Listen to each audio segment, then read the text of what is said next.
Hello, this is the Stories Beside channel. I release videos every day for you. Subscribe and click the bell. Look what I have for you. Cindy, almost jumping with joy, reached into her purse to pull out her present for me. Will, the girl's boyfriend, asked in surprise. Actually, I'm the one who should be giving gifts. Why is that? Cindy asked, hiding behind her back what she had just taken out of her bag. I like giving presents too. Will smiled embarrassedly, changing from foot to foot. Well, I'm a man, he said proudly. A man should be the one to surprise his beloved, not the other way around. All the more he embarrassed himself even more. The look of his loving eyes went to the sky. Well, I'd rather give you presents, especially since Cindy asked resentfully, especially since you're richer than me, yes. Her gaze immediately faded. She sat down tiredly on the bench, still clutching her present in her hands. Does it really matter to you that much? No, to cheer up, he answered and immediately sat down beside her, taking her hand. I don't want you to work. We have exams coming up, and you're still wearing your makeup. I've told you so many times. Why don't I give you money, and you'll spend more time with me? I don't need a handout. Cindy's big blue eyes flashed with indignation. Especially not from your parents. I don't even take money from my mom. They have nothing to do with it. Will jerked his hand away from his girlfriend's palm. Why do you dislike my parents so much? They don't like me. Will sharply answered her. Let's not pretend they don't. I understand perfectly well. They don't think I'm right for you. They think I'm too poor. For someone like you. That's not true. Will jumped to his feet. Do they like you? He was suddenly quiet, looking around. Even if you're right, he said quietly. Maybe they don't love you that much, yeah. But who cares? The important thing is that I love you. I'll give you the money too. Cindy smiled tiredly at Will. It's not your money.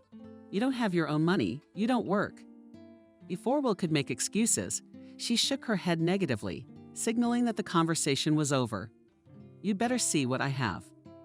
With those words, she finally presented her gift. Cindy stretched her thin arms forward and, hiding something in her palms, she raised her head, looking into her lover's eyes. After a short silence, smiling, she opened her palms. The girl had costume jewelry in her hands, two rather large eye-catching pendants made of bronze. They were two halves of one whole. The key-shaped pendant and the heart-shaped pendant with the key cut out were connected, but were meant for two different chains. The quirky shape of the key clearly matched the heart. Will sat back down on the bench, held out his hands to the pendant. Wow.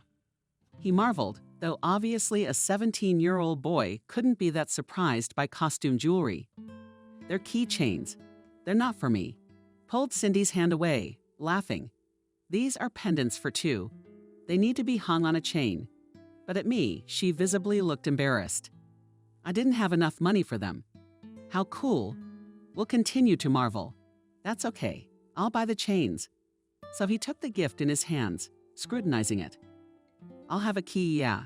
Don't you have a heart? Cindy continued to laugh. I'll have the key and you'll have the heart. But I'm a man. I'm the one who finds the key to your heart, not you to mine. Will smiled gratefully, raising his hand with the jewelry to the light to examine it more closely. It should be the other way around. But I want the key. She pouted her lips resentfully. Well, if you insist, sure, take it. Will laughed. All right, all right. He handed Cindy a pendant in the shape of a key. Then he took his wallet out of the back pocket of his jeans and put the pendant in the change compartment. Soon I'll buy us chains and we'll wear your present properly. Just the plain ones, Cindy said, rising from the bench. She pulled her beige scarf tighter around her. She took her fox leather gloves out of her purse. Are you cold? The guy asked her. Yeah, she replied. Let's go home. I haven't done home yet. And you, Will waved his hand dismissively. And I'm not going to do it. Come on, I'll walk you out. Cindy shook her head disapprovingly, but immediately took the young man under her elbow. Come on. Cindy and Will had met in kindergarten. Even their teacher noted that it was as if these kids were destined for each other by fate. That's how well they fared. They were still very young, but they couldn't tell each other apart, always babbling, or just playing and drawing together. Cindy was the only child with whom small and rather greedy. Will shared his toys with. Will himself, in turn, was the only child who was not offended by the then quite belligerent Cindy. The children's parents were initially amused to see the strong friendship of their offspring. Look how cute they are. Time after time they repeated, picking up their children from kindergarten. Later, when the children grew up and already went to school, parents began to worry about their children's excessively close socialization. The thing is that Cindy and Will were as if from different worlds. The boys' parents were big businessmen, owning their own chain of hotels. Cindy, on the other hand, had only one mom. The woman pulled on her daughter, working 3 jobs at the same time. The first to worry, as usual, were Will's rich parents. "She's not your level," they said to their child. They discreetly pointing a finger at the rather cheap clothes. "Girls, find friends of your own circle," his mom and dad repeated. Cindy's mother, for her part, became concerned a little later, the moment the very real romance began between her daughter and the son of the rich. "He's not good enough for you?" shouted the worried woman. "You'll never be together." Wendy, Cindy's mother, sobbed as her own daughter ran off to go on a date with her childhood friend. "He'll break his heart crying," she said. William's parents, of course, kept up with her. "Never mess with beggars." Time after time they repeated to their son, almost forbidding him to choose his own friends. In fact, when the children were very young, there was no such visible difference between the financial situation of the families. Yes, Cindy's mom was much poorer than Will's parents, but at least she could afford the same paid kindergarten. However, this state of affairs did not last long. Every year, Will's parents were getting richer because their business was flourishing. Cindy's mom, on the contrary, was losing her finances. Having been downsized in her field of work, she had once been a good financial director, but after the recession, she lost everything. And so it was. An unequal couple in every sense, a rich man's son and a cleaning lady's daughter. Cindy and Will originally went to the same school. But when the parents, the boys, became even richer, they took their son out of public school, giving him to a private school where he studied, starting from the 5th grade. They hoped that Will would finally find friends from his circle of the same rich and high status in society. This was generally the case. Quite sociable and communicative, Will quickly found a common language with his new classmates and made new friends. However, he did not forget about Cindy. School children independently agreed, met after school or on weekends. At first, it was just a friendship, tested over the years. Cindy and Will could no longer imagine their lives without each other. After all, they had been friends since early childhood. So they communicated from the 5th to the 9th grade until they realized that they were in love with each other up to their ears. Will was the first to confess his love.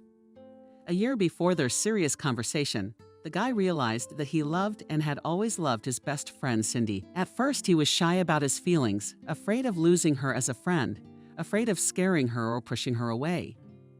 He hid his love behind the mask of friendship, worrying at night that someone else might be the first to confess his love to her. Often classes at his school ended earlier than at Cindy's, and Will came every day to meet his friend after school, coming that way one spring day on the eve of summer vacation. Will was heartbroken to find his best friend, Wilka, still with another kid.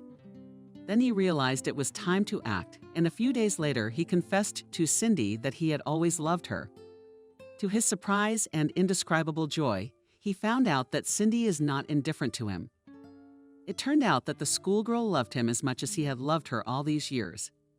So a pair of high school seniors began their first teenage relationship.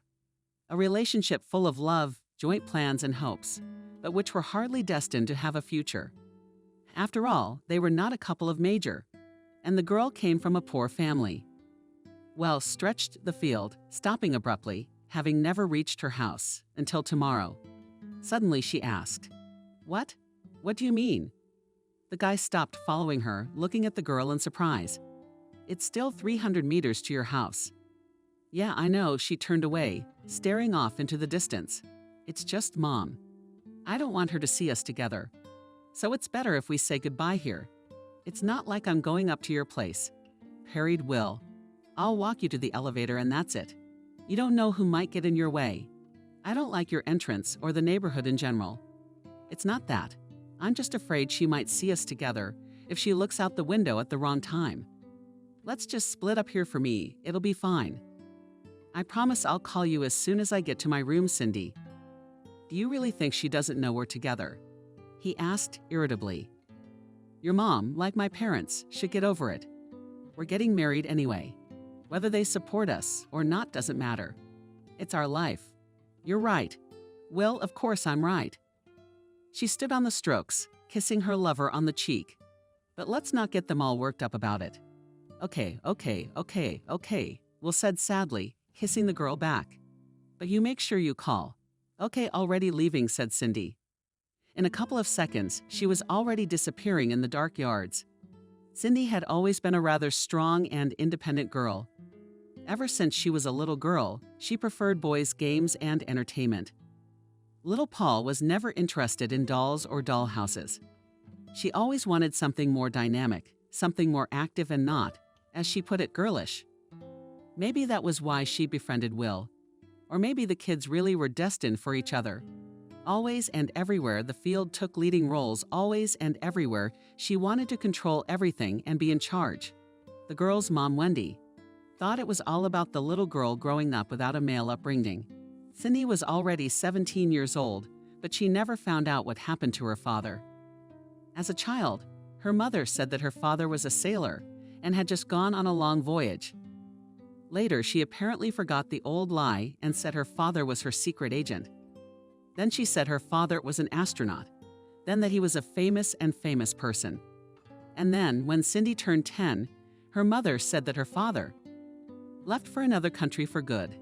Cindy was worried at first, seeing how the other children were loved by their fathers, but gradually came to terms with the idea that she would never know her father's love.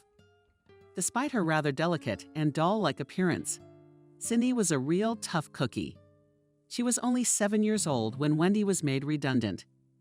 Unfortunately, the child had to grow up very early. Ever since then, Wendy had gone into a real depression, forced to work 3 low-paying jobs. And from that very moment, Cindy became an adult and independent once and for all. Her mother was never at home, so the girl had to look after herself for 8 years, when her friend Will didn't even know where food came from on the kitchen table. Cindy already knew how to cook, not only for herself, but also for her mom. At the age of 14, Cindy had already started her first job. However, Wendy was not able to appreciate the labors of her daughter on merit-tired and unloved jobs.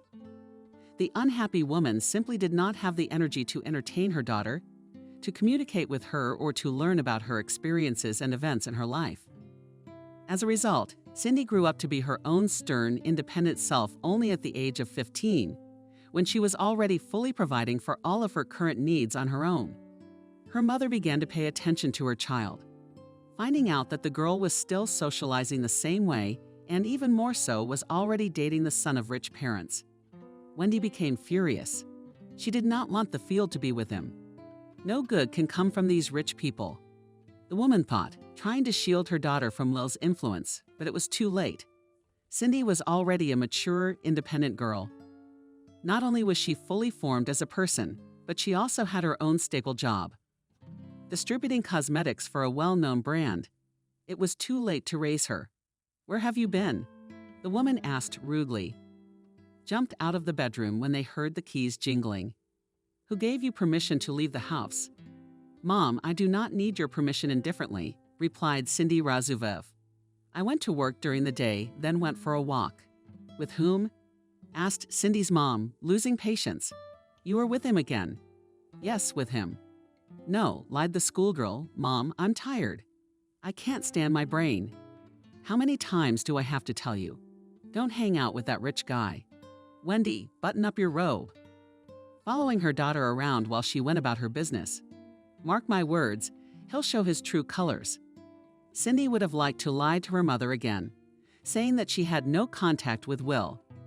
But her mother's tone drove her on, and she replied sharply, "How can you know that?" "We love each other." "No, you don't," the woman parried. "You are too young to know what love is. Listen, mother, I've already lived. I know what I'm talking about. That boy is no good for you. He can only hurt you. Mind your own business, Cindy replied in a harsh tone. As if you know what love is. We're getting married after we turn 18. Do you like it or not? With those words, Cindy dashed to her room and slammed the door forcefully behind her. Oh, Wendy clutched at her heart. This guy was just pissing her off. She grabbed the handle of the door leading to her daughter's room. But after a moment's thought, she decided to leave her child alone. We'll have to come up with a plan to keep them apart. The woman thought to herself, what a shiphole. Will thought as he left the neighborhood where his girlfriend lived. How can you even live here? He reasoned with disgust, looking at the 5-story houses and old shabby children's playgrounds, on which some scum crowded.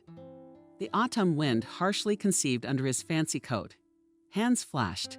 Was it for a lollipop from the thick, dense clouds? It was beginning to rain on the nettles. Oh shit, mentally Will muttered, almost stepping into a rather large puddle. I can't wait for her to move out of here. Every time Will, one way or another, had to be in this neighborhood, his heart sank into his heels, and there were only 2 words in his head. I want to go home. Even though he'd been to Cindy's house quite often, he'd never quite gotten used to the locals. It was beautiful. Dull, shabby houses, holes in the asphalt, dark, scary entryways that smelled of cat pee. He could still remember the first time he'd been at Cindy's house. Of course, he couldn't tell his friend that it was a total nightmare. But he remembered the smell of cheap tobacco and alcohol, which was the smell of the entryway where the girl lived, and what it was like in her apartment. Old repairs, dull furniture, tiny rooms. Of course he loved Cindy, but to be here in this horrible place where she lived was beyond him. Sometimes he was even glad that her mother was adamantly against it. Of course, Will wasn't used to this kind of life. Will was used to the beautiful and prosperous life of the rich. His family were not some heirs to fortunes. That is, Will was not born with a golden spoon in his mouth, but his life was always a little better than the others. He was always bought everything he wanted to have. He always had the best things. His room was renovated every time the boy had a new favorite cartoon, and every time the new furnishings completely repeated the scenery of his favorite universe. Will's parents never said no to him. And in those years, when the family business went sharply uphill, the little Will was completely spoiled. His parents loved their only son. They cherished and nurtured him. It could be said that they did not demand anything from him in return, if it were not for one thing. The stumbling block was Cindy. Will's mother and father were confused when they realized what kind of girl their son had fallen in love with. Of course, they didn't hate Cindy. That would have been too much even for them. However, they did have a couple questions about Cindy's financial situation. The daughter of either a cleaning lady or a dishwasher. No such couple. There was no way they wanted their own child. Especially who knows what they could expect from her. These beggars, reasoned Clara, the boy's mother, what can you take from them? Surely Cindy's mother must be a drunk or even a drug user. How else could the family be allowed to descend to this level of living? No, he can't talk to her, she told her husband. Of course he can't. John confirmed her words. Especially since we know exactly how this is going to end. She's pregnant, and she'll blackmail us for money. There's no communication between them. There is no way we can allow that. When Will and poor Cindy were just friends in kindergarten, Clara and John paid no attention. At some point, however briefly, they had time to think that this girl wasn't so bad. Quite interesting, intelligent, beautiful. She even protected little Will by getting in the way of the mean boys. When Cindy and Will were friends, there was no reason to panic in the beginning either. But friends and friends, they thought. But when Will was transferred to another school, and he continued to lurk in a not-so-wealthy neighborhood, his parents got nervous. You're not going to hang out with her. She's not your equal. They scolded their son. On the one hand, they were understandable. The neighborhood in which Cindy lived was indeed quite dangerous, but on the other hand, quite competent businessmen were not the most intelligent parents and did not have time to realize that their prohibitions only stir up their son's interest in the girl. They tolerated when school children only just socialized.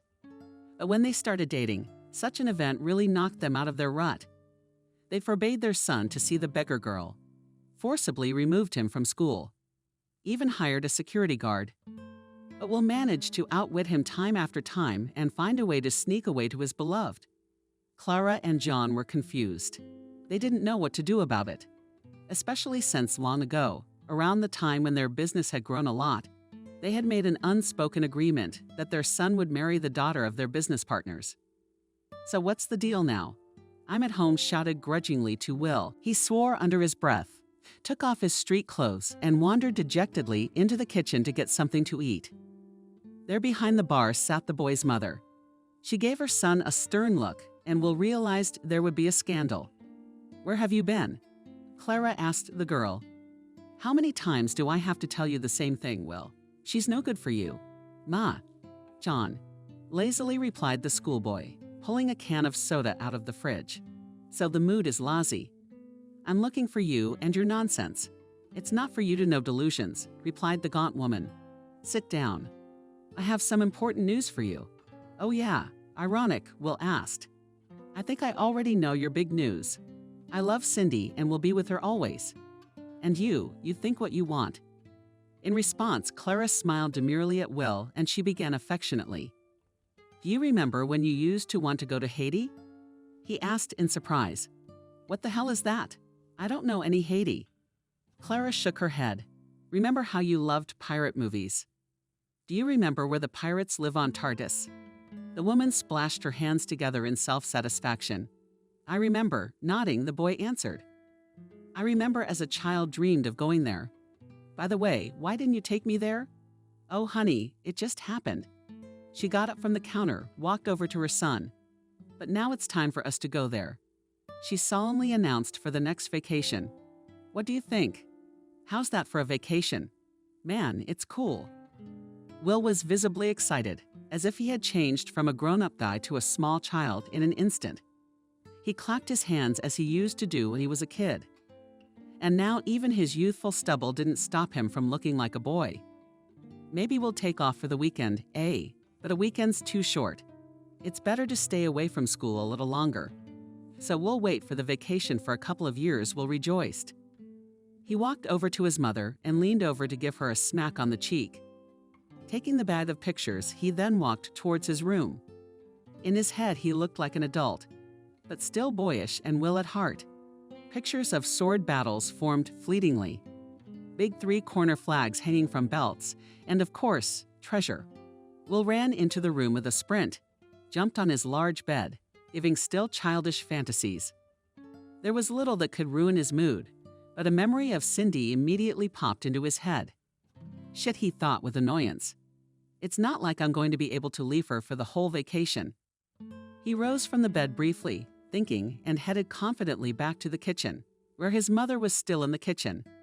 "And I'm not going," he said, lifting his chin proudly. "I'm not going anywhere without Cindy." And Sergeyevna smiled demurely and contentedly, as if she had only expected that. "I know, son." Suddenly she said, "Daddy and I thought long and hard and decided that we could take Cindy with us on a trip. That doesn't change the fact that Dad and I are against your relationship, though. But I think you'd love it. And then closer to your adulthood, we'll think about what to do with you." She looked at her son carefully. "What do you say? Do you want to take Cindy with us?" Unable to remember himself from amazement, Will asked. "What is it with you?" The boy's mother continued to smile coldly. She had her own special plan. "We just want to please our son. Is that a bad thing?" She said softly. "No, it's cool. But I'm afraid the field trip won't be at your expense. She's a proud girl. Leave it to me," Clara replied. "I think I can negotiate with her mom.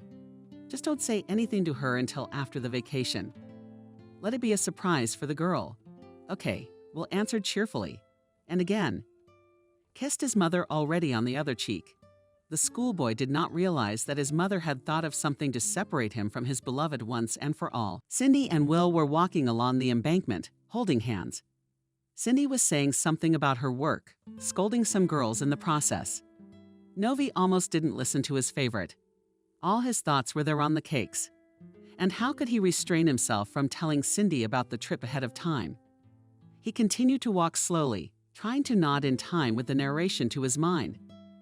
Suddenly, a word flew from the narration of the field, reminding the boy that there was a present in his pocket. He abruptly stopped the chains. He thought and smiling, looked at Cindy carefully. "What are you up to?" she asked, forced to stop with him. "Are you not listening to me at all?" "You're doing fine. You're doing great," Will answered proudly. "It's just that I remembered that I prepared a present for you." Was she visibly embarrassed? "You shouldn't have been," Will said quietly, smiling full mouth. "You should have," Will replied and reached into his pants pocket.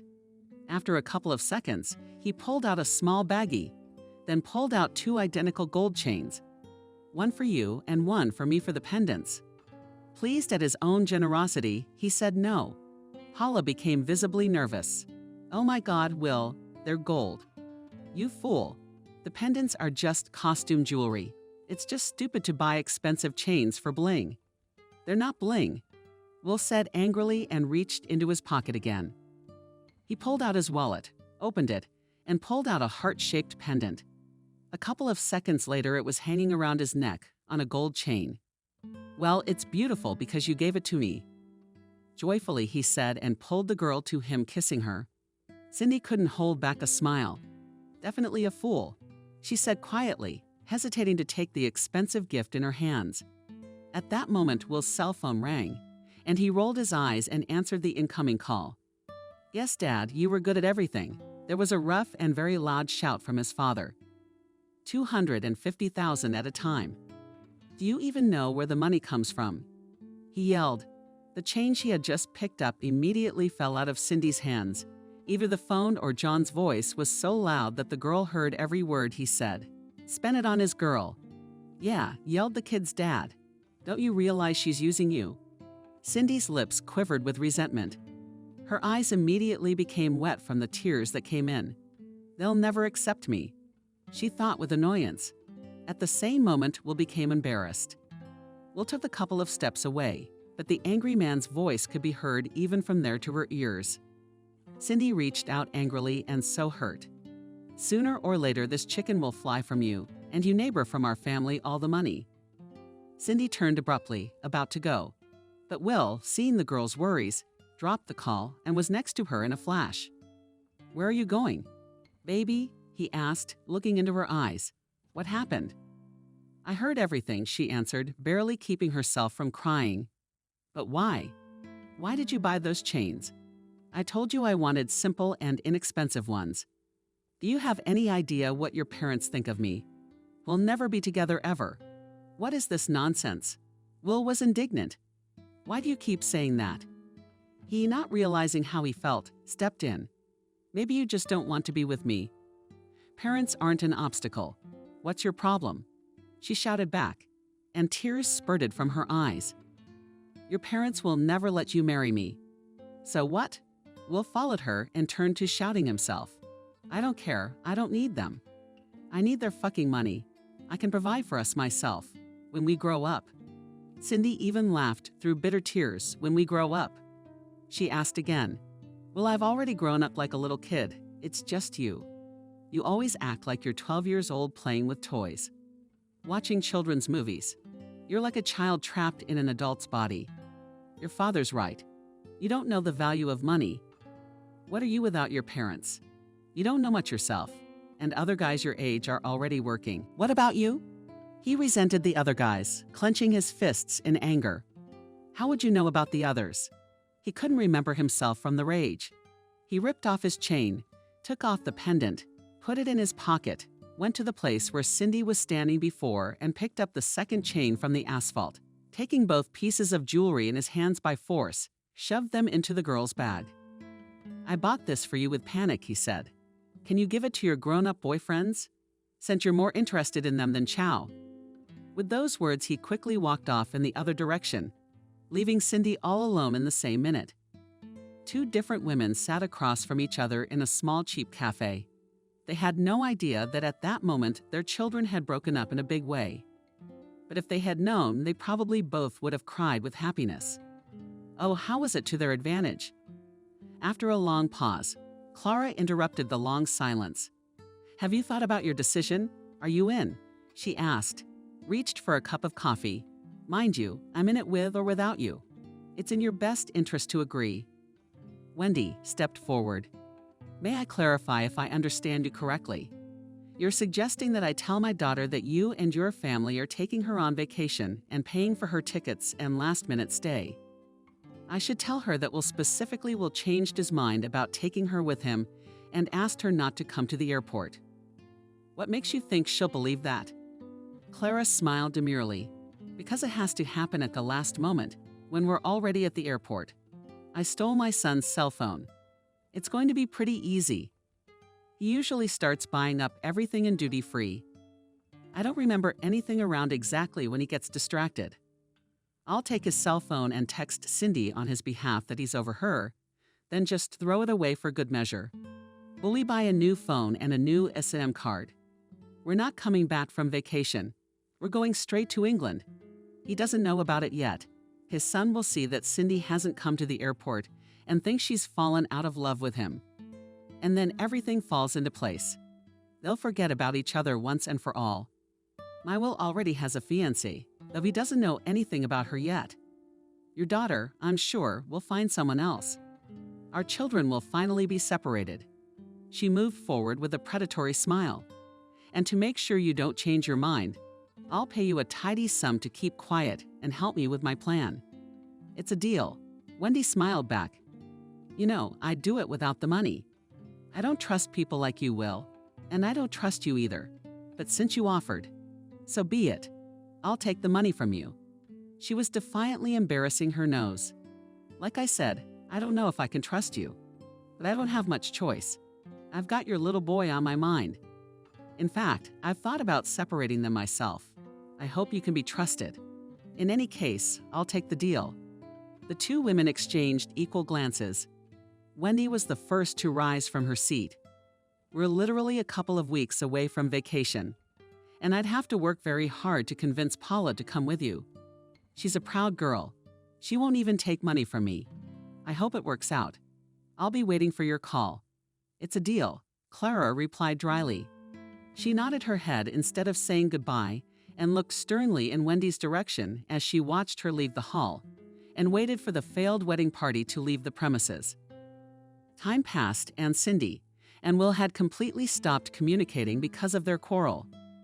Earlier, if the couple had quarreled, the first to come to make up was Will. As a rule, he waited for the girl after school to apologize and continue the relationship without resentment and conflict. This time, something was different. Will had been so hurt by Cindy's words that other guys his age were acting like adults. And really, how could she know that? Resentment tormented the teenager every night when he fell asleep and every morning when he opened his eyes.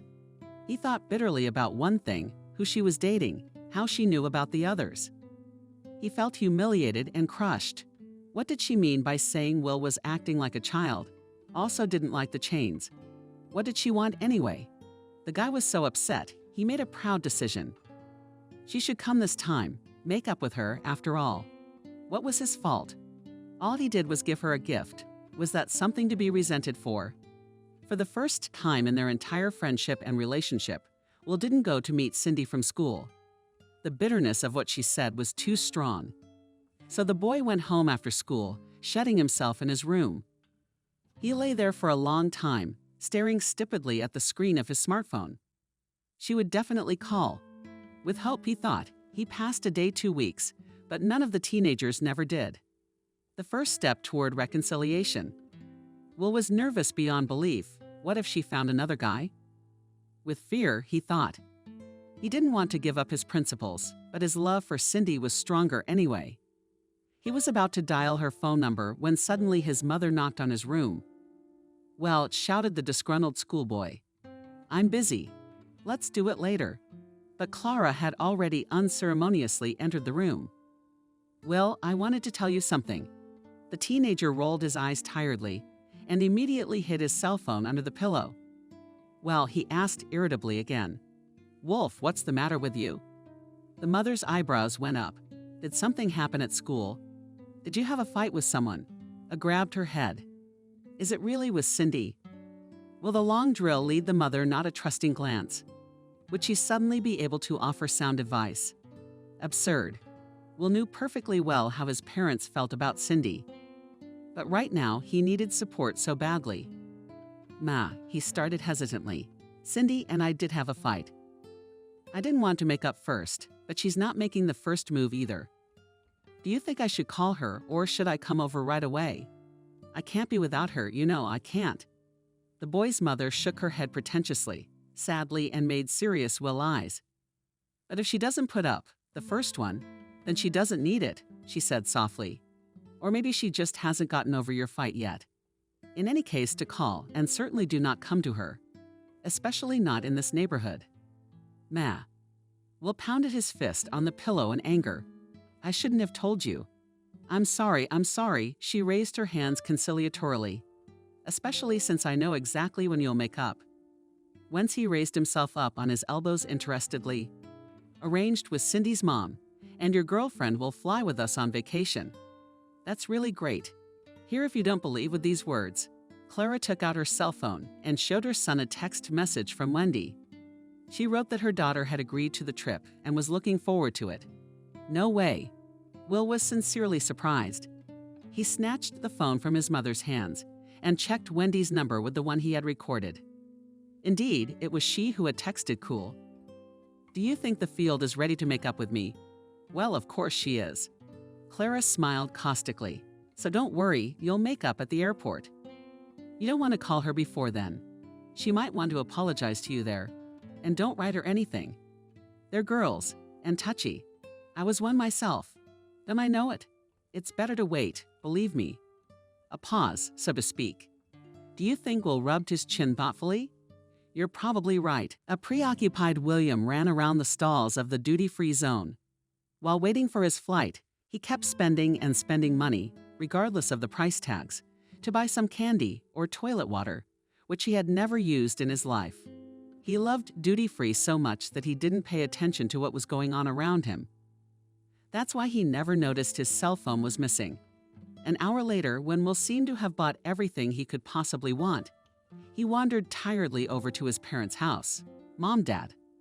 I'm tired, he said and plopped down in his chair when our plane was already there. I want to rest. Pretty soon will. Satisfied with herself, said the guy's mom. Well, tell me what you bought. Just little things, he replied lazily. Stop. He got up out of his chair. Where's Cindy? She's already here, isn't she? Yes. Oh, darling, not yet. Clara answered quietly. So you called her and asked her where she was. She's about to check in, and she's still not there. What kind of irresponsible girl is that? Will started fumbling nervously in his pockets. Shit, his phone's gone, Mom. Where's my phone? John intervened. Will, you're a big boy. You should keep an eye on your own things. We're gonna be dealing with you like a little kid for a long time. You'll be 18 soon. Will seemed to stop listening. His mind was on one thing. Where had Cindy gone? He began to fidget nervously in one place, and then another, repeating, Where is she? Where? The boy seemed ready to faint from excitement. How could he not notice that Cindy was still gone? And his cell phone was lost, too. Call her, he pleaded at last. We don't have her number. Honey, with fake sadness, answered Will's mom. Let me dial Golly. She pulled out her phone, put the call on speaker when the beeps went silent, and the familiar voice of Cindy's mom could be heard on the other end. Will's heart skipped a few beats. Clara said a polite hello. Wendy, hello. Where's your Cindy? Our flight's coming up, and she's still not here. Doesn't your son read your messages? There was a woman's disgruntled voice. Cindy has already written to him. She's not coming, and she doesn't want to see him anymore.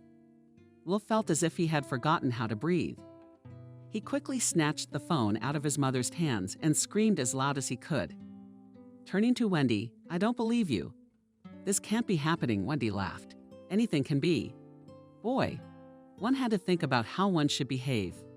There were sounds from the phone, and Wendy could be heard getting up from her seat and going somewhere. There was a creak of the door. Will heard Wendy asking her daughter Cindy a question. Do you want to talk to Will? The boy's heart pounded with excitement.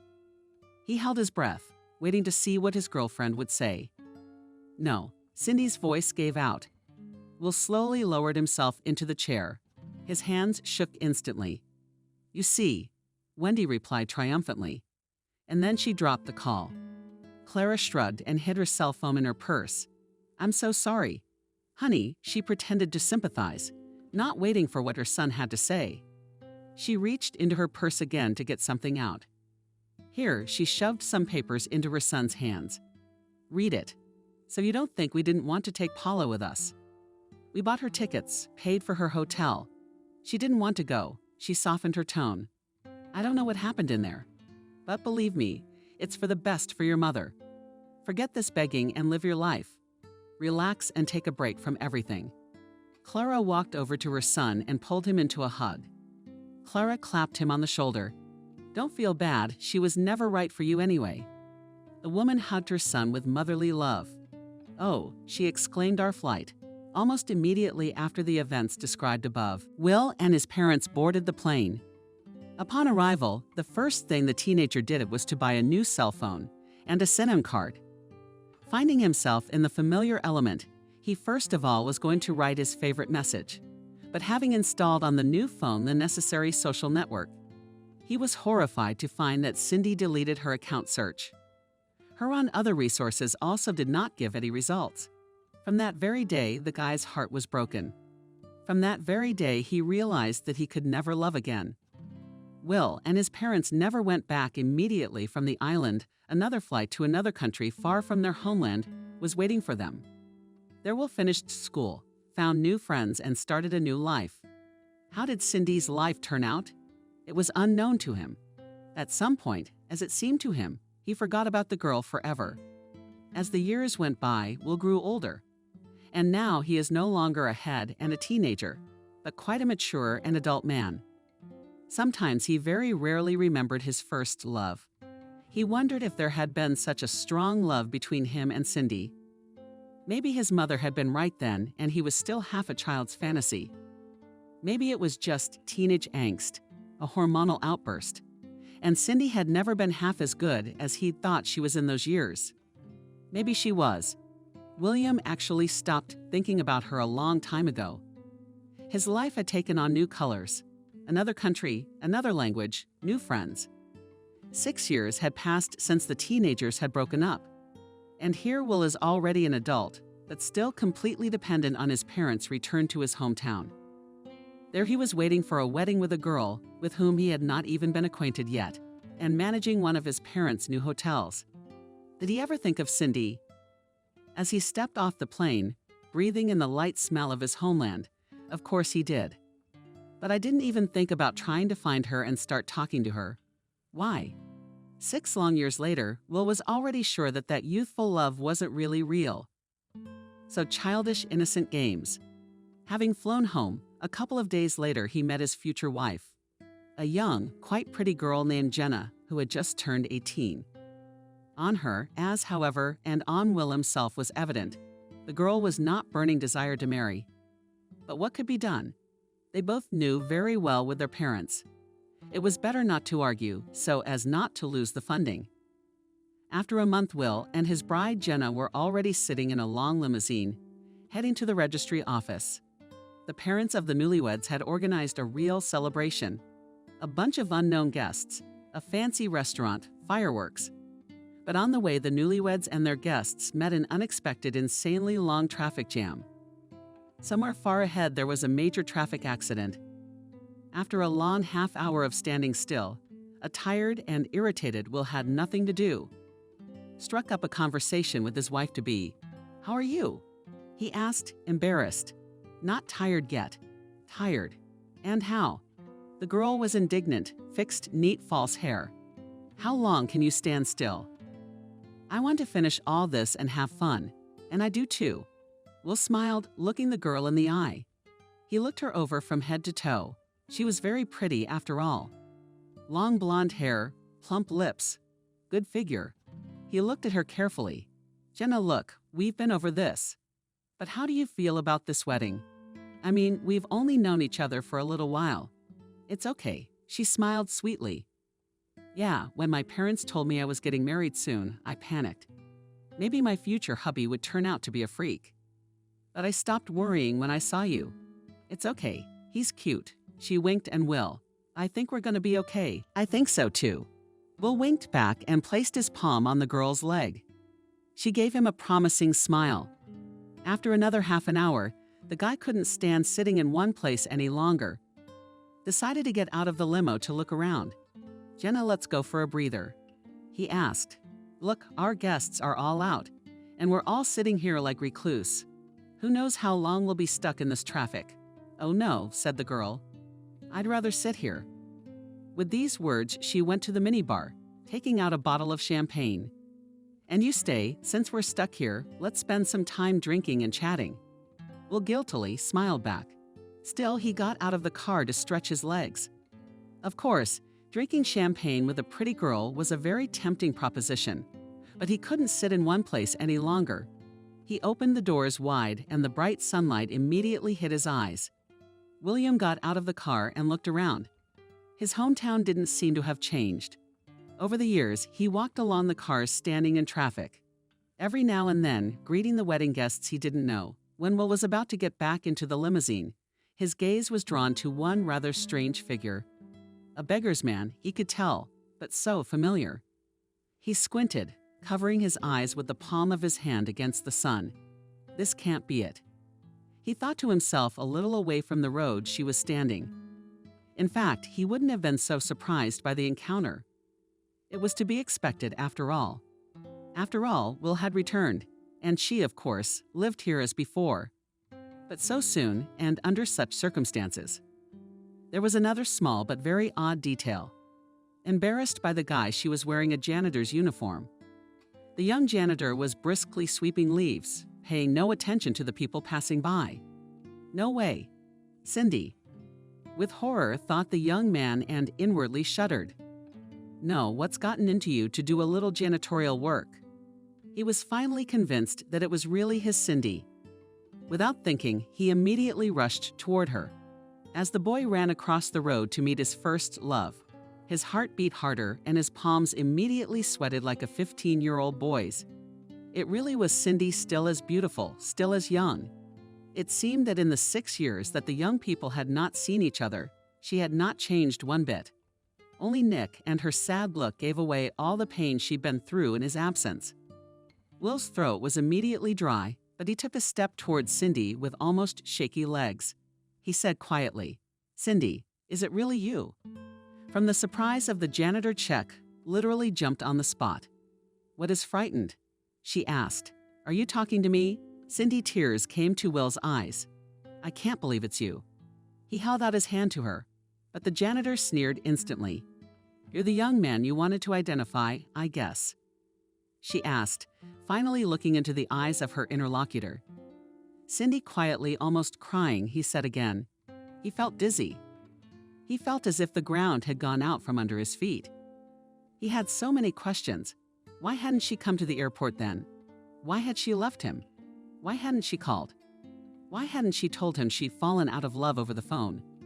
Thoughts swirled in his head, but the only thing he could ask was this.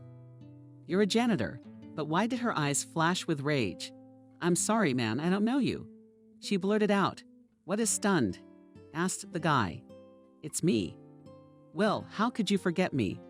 The girl forcefully clutched the broom in her hands. On the bones one. Knuckles, I don't know you, she repeated her words. Cindy, what are you doing? He took a careful step in her direction, but was forced to jump back, almost getting hit on the head with the broom handle. And outraged, boy, what are you doing, Cindy? Oh, come on, it's me, Will. Get away from me. Don't interfere with my work, Cindy said angrily. William would have thought he really made his mark if it hadn't been for one thing, but deep down in his subconscious mind he knew for sure. It was her, his Cindy, still just as belligerent, still just as confident. He knew he'd recognize that voice out of 1,000. Would have recognized those big blue eyes. Will shied away a little, but didn't leave completely, only asked bitterly, why did you leave me, Cindy? Why? The employee's face changed in an instant. It seemed to read resentment, anger, longing. But she did not answer him, only raised her chin proudly. Man, mind your own business. Don't interfere with my work. I've already told you. You were wrong to say that. She turned and walked away. "No, Cindy, wait, don't go." Will shouted after her. In a couple of steps, he was able to catch up with the strap and grab her arm. "I'm not leaving until you answer my questions. What happened to you? Why are you working as a janitor? What about your dreams of going to medical school?" He pulled the girl to him, looking into her eyes. "Why did you do this to me?" Quietly but insistently, he asked. Cindy jerked sharply to release from his grip, and without thinking long enough, she snapped her pursuer's neck. There was a disgruntled exclamation from the man. "What are you doing?" Cindy, deciding not to answer, threw her broom and ran away. Will stared at her in silence, shocked to the core. "Cindy." He said her name quietly, rubbing his injured neck lightly. A familiar voice came from behind him. Jenna, who had suddenly appeared behind him, stretched out again. "What are you standing there for?" Perplexed, she asked. The traffic had already cleared. Everyone had almost reached the registry office. "And you disappeared." She giggled softly that she had decided to run away her own wedding. Yay. Jokingly, the girl threatened with her finger. "Good thing I caught you. Let's go quickly." Will, still in shock, didn't know what to say to her. He received from Cindy on the neck, but he realized that still, despite everything, he loved and loves her for real. Always her alone, the only one in the whole world. The boy didn't even look in the direction of his fiancée. His gaze was still focused on the spot where his first love stood a couple seconds ago. What, without even turning around at Jenna's voice? He interjected. "That girl, did you see where she ran to?" What other girl? Jenna approached the guy from behind and put her hand on his shoulder. "Will, what's wrong with you? You're standing here all alone." Finally, Will looked back and carefully looked his fiancée in the eyes. "Like you didn't see anyone." "I think I saw her." "Her who?" "Silly?" Laughing, Jenna asked. "Our limo is parked." "Run over there. Hurry up before your parents start fighting." Parents regretfully said Will. "All right, let's go." Some 40 minutes later, Will and Jenna were standing in the registry office, looking like happy newlyweds. They both cheerfully said yes to the registrar's question. What next? The next thing you know, it was a real fun wedding. That day, Will got drunker than he'd ever gotten drunk before. And it wasn't because Will was so excited about Cindy's marriage. He couldn't get her out of his mind, and the lavish wedding was going marvelously. All the guests, including the parents of the newlyweds, were delighted with the ceremony. Everyone was having fun, walking around, dancing. All except Will, because he couldn't get out of his thoughts. One question was, why did Cindy become a janitor? Had her life not turned out the way she dreamed it would? Will, who was already quite tipsy, was sitting on his seat when his mother came up to him. "Will, congratulations," with joy in her voice. The woman said, "You're all grown up now. How pathetic are you as a spouse? Tell me, she's beautiful. Why don't you say something?" Will raised glassy eyes. "Mom, what do you think?" he began stammering. "Why do you think Cindy left me then?" "What?" Mother was outraged. "What other half? How did you ever think of her?" "Oh, Will, you're a married man now. Drop your childish nonsense." "Mom, tell me." Drunken Son kept insisting on this topic of conversation. "Tell me, why did she leave me?" "You know, I still love her." He almost cried. William quietly through his teeth and firmly whispered at his son Clara. Looking around, immediately shut up. "What are you talking about? Who the hell is Cindy?" "Forget about that beggar, once and for all." "But I love her unexpectedly," Will declared loudly, rising from where he was sitting. In his hands, he was holding a bottle of whiskey. The jacket in which the young man had married had been thrown somewhere, and for the manifested edge of the snow-white shirt came out of his pants. "I love her drunkenly," he insisted. "And quite loudly, you hear, Mom, I love her, period. I want everyone to know." The banquet hall erupted in applause. Probably the guests naively believed that the drunken groom was talking about his new spouse. Some shouted, "Good for you, she loves you too." And only the distraught mother knew who they were talking about. Will continued to hiss at the woman. "Will, stop this circus at once." But Will seemed to have forgotten that he was talking to his mother a second ago. He, barely able to stay on his feet, wandered to the center of the hall, grabbing Jenna under the arm. He yelled, You saw her. Tell me you've seen surprised, but also pretty drunk. Jenna only grudgingly obeyed Will. You've had enough, haven't you? She said, supporting her husband under her arms. And before that you will not be able to fulfill the conjugal duty, and laughed, but drunk and tried to pronounce his favorite name. Where is he? Where is she? Where is my beloved? The unhappy man asked, looking his wife straight in the eye. Okay, that's it. Still laughing, said Jenna. She waved to someone, and in a couple of seconds, the drunken groom was carried to his room. More adequate friends were on hand, cackling and teasing a few days after the wedding. Will and Jenna were flying in for their wedding trip. Will lazily sprawled out in his airplane seat, playing uncomplicated games on his smartphone. Jenna, sitting next to him, was flipping through a magazine. She suddenly decided to break the long silence. She called her husband again, playfully flashing her eyes. And when we return home from the honeymoon, what do you plan to do? The young man, without distracting from the game, shrugged indifferently, the same as always. And this is what? The girl continued to inquire. I still don't know where you worked before we got married. Just like our parents, yes, the hotel business. Will laughed snidely. There's more. I've never worked, and I'm not going to do anything when money is already flowing into my hands. Why do you ask? Are you afraid we won't have enough money? No. I mean, well, yes, I am, honestly, she admitted. My dad said that when I get married, my husband will provide for me. No, I understand that our parents will give us money anyway. But don't you want to earn money yourself? I don't want to, Will replied with a laugh. Why would I want to do that when I already have everything? Of course, Dad offered to take over one of his new hotels, but I don't want to. I don't need it, Jenna. Well, the girl's embarrassed. You're a man. A man's got to have something to aspire to, something to dream about. That's what poor men need. Why should I? I've already achieved everything when I was born. He gave his wife a sly look. Then he went back to playing the phone. What are you gonna do? If you want it so badly, you can do it yourself. Jenna laughed. No, I don't want Anna either. I'm a girl. My job is just to be beautiful. She smiled flirtatiously and put her hand on Will's arm, forcing him to put the phone aside. Do you think you love me yet? The expression on William's face changed in an instant. He put the phone aside, covering the eyes in his head. Then came the logical question. What is love? Since the day Will was a teenager, from the day Cindy had left him, he had decided that he could never love again.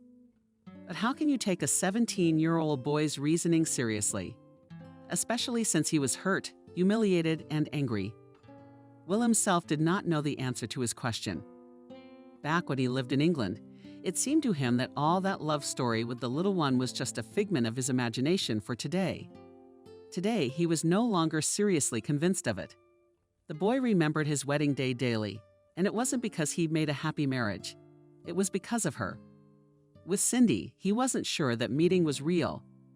The very next day, he decided that it was all a product of his altered imagination. His imagination was still jammed in the morning, and then in the car with Jenna. However, he knew one thing: Cindy still stirred his soul. She turned out to be the scar. That nagged again and ached after years of separation. And even though he had dreamed that meeting, even though in reality Cindy was long married and happily nursing her children, it doesn't matter where she is. It didn't matter what she did for a living. All that mattered was that Will loved this girl with all his heart and soul. He knew for sure that he was ready to take her any court. No one's or director's married lady or rambunctious maiden. None of that mattered to him at all.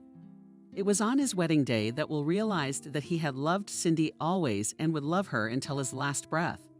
It was the day he married someone else that he realized he had loved the same person, Cindy, all his life. The same person he had known his entire conscious life. But what now? Now Will was flying first class on an airplane to the islands. Sitting next to him was a gorgeous blonde, part-time his legal wife. In his glass was expensive champagne, and from the porthole you could already see the ocean. If you don't go into details, Will's life was the truest fairy tale. Rich parents of beat beauty, a wife and a whole life ahead of him. Long ago, when Will was a child, he dreamed of growing up and supporting his family on his own. dreamed of taking a bullet for a wife, dreamed of giving gifts to his mother with the money he earned himself. As a child, Will would often daydream with his head flying off into a fantasy world.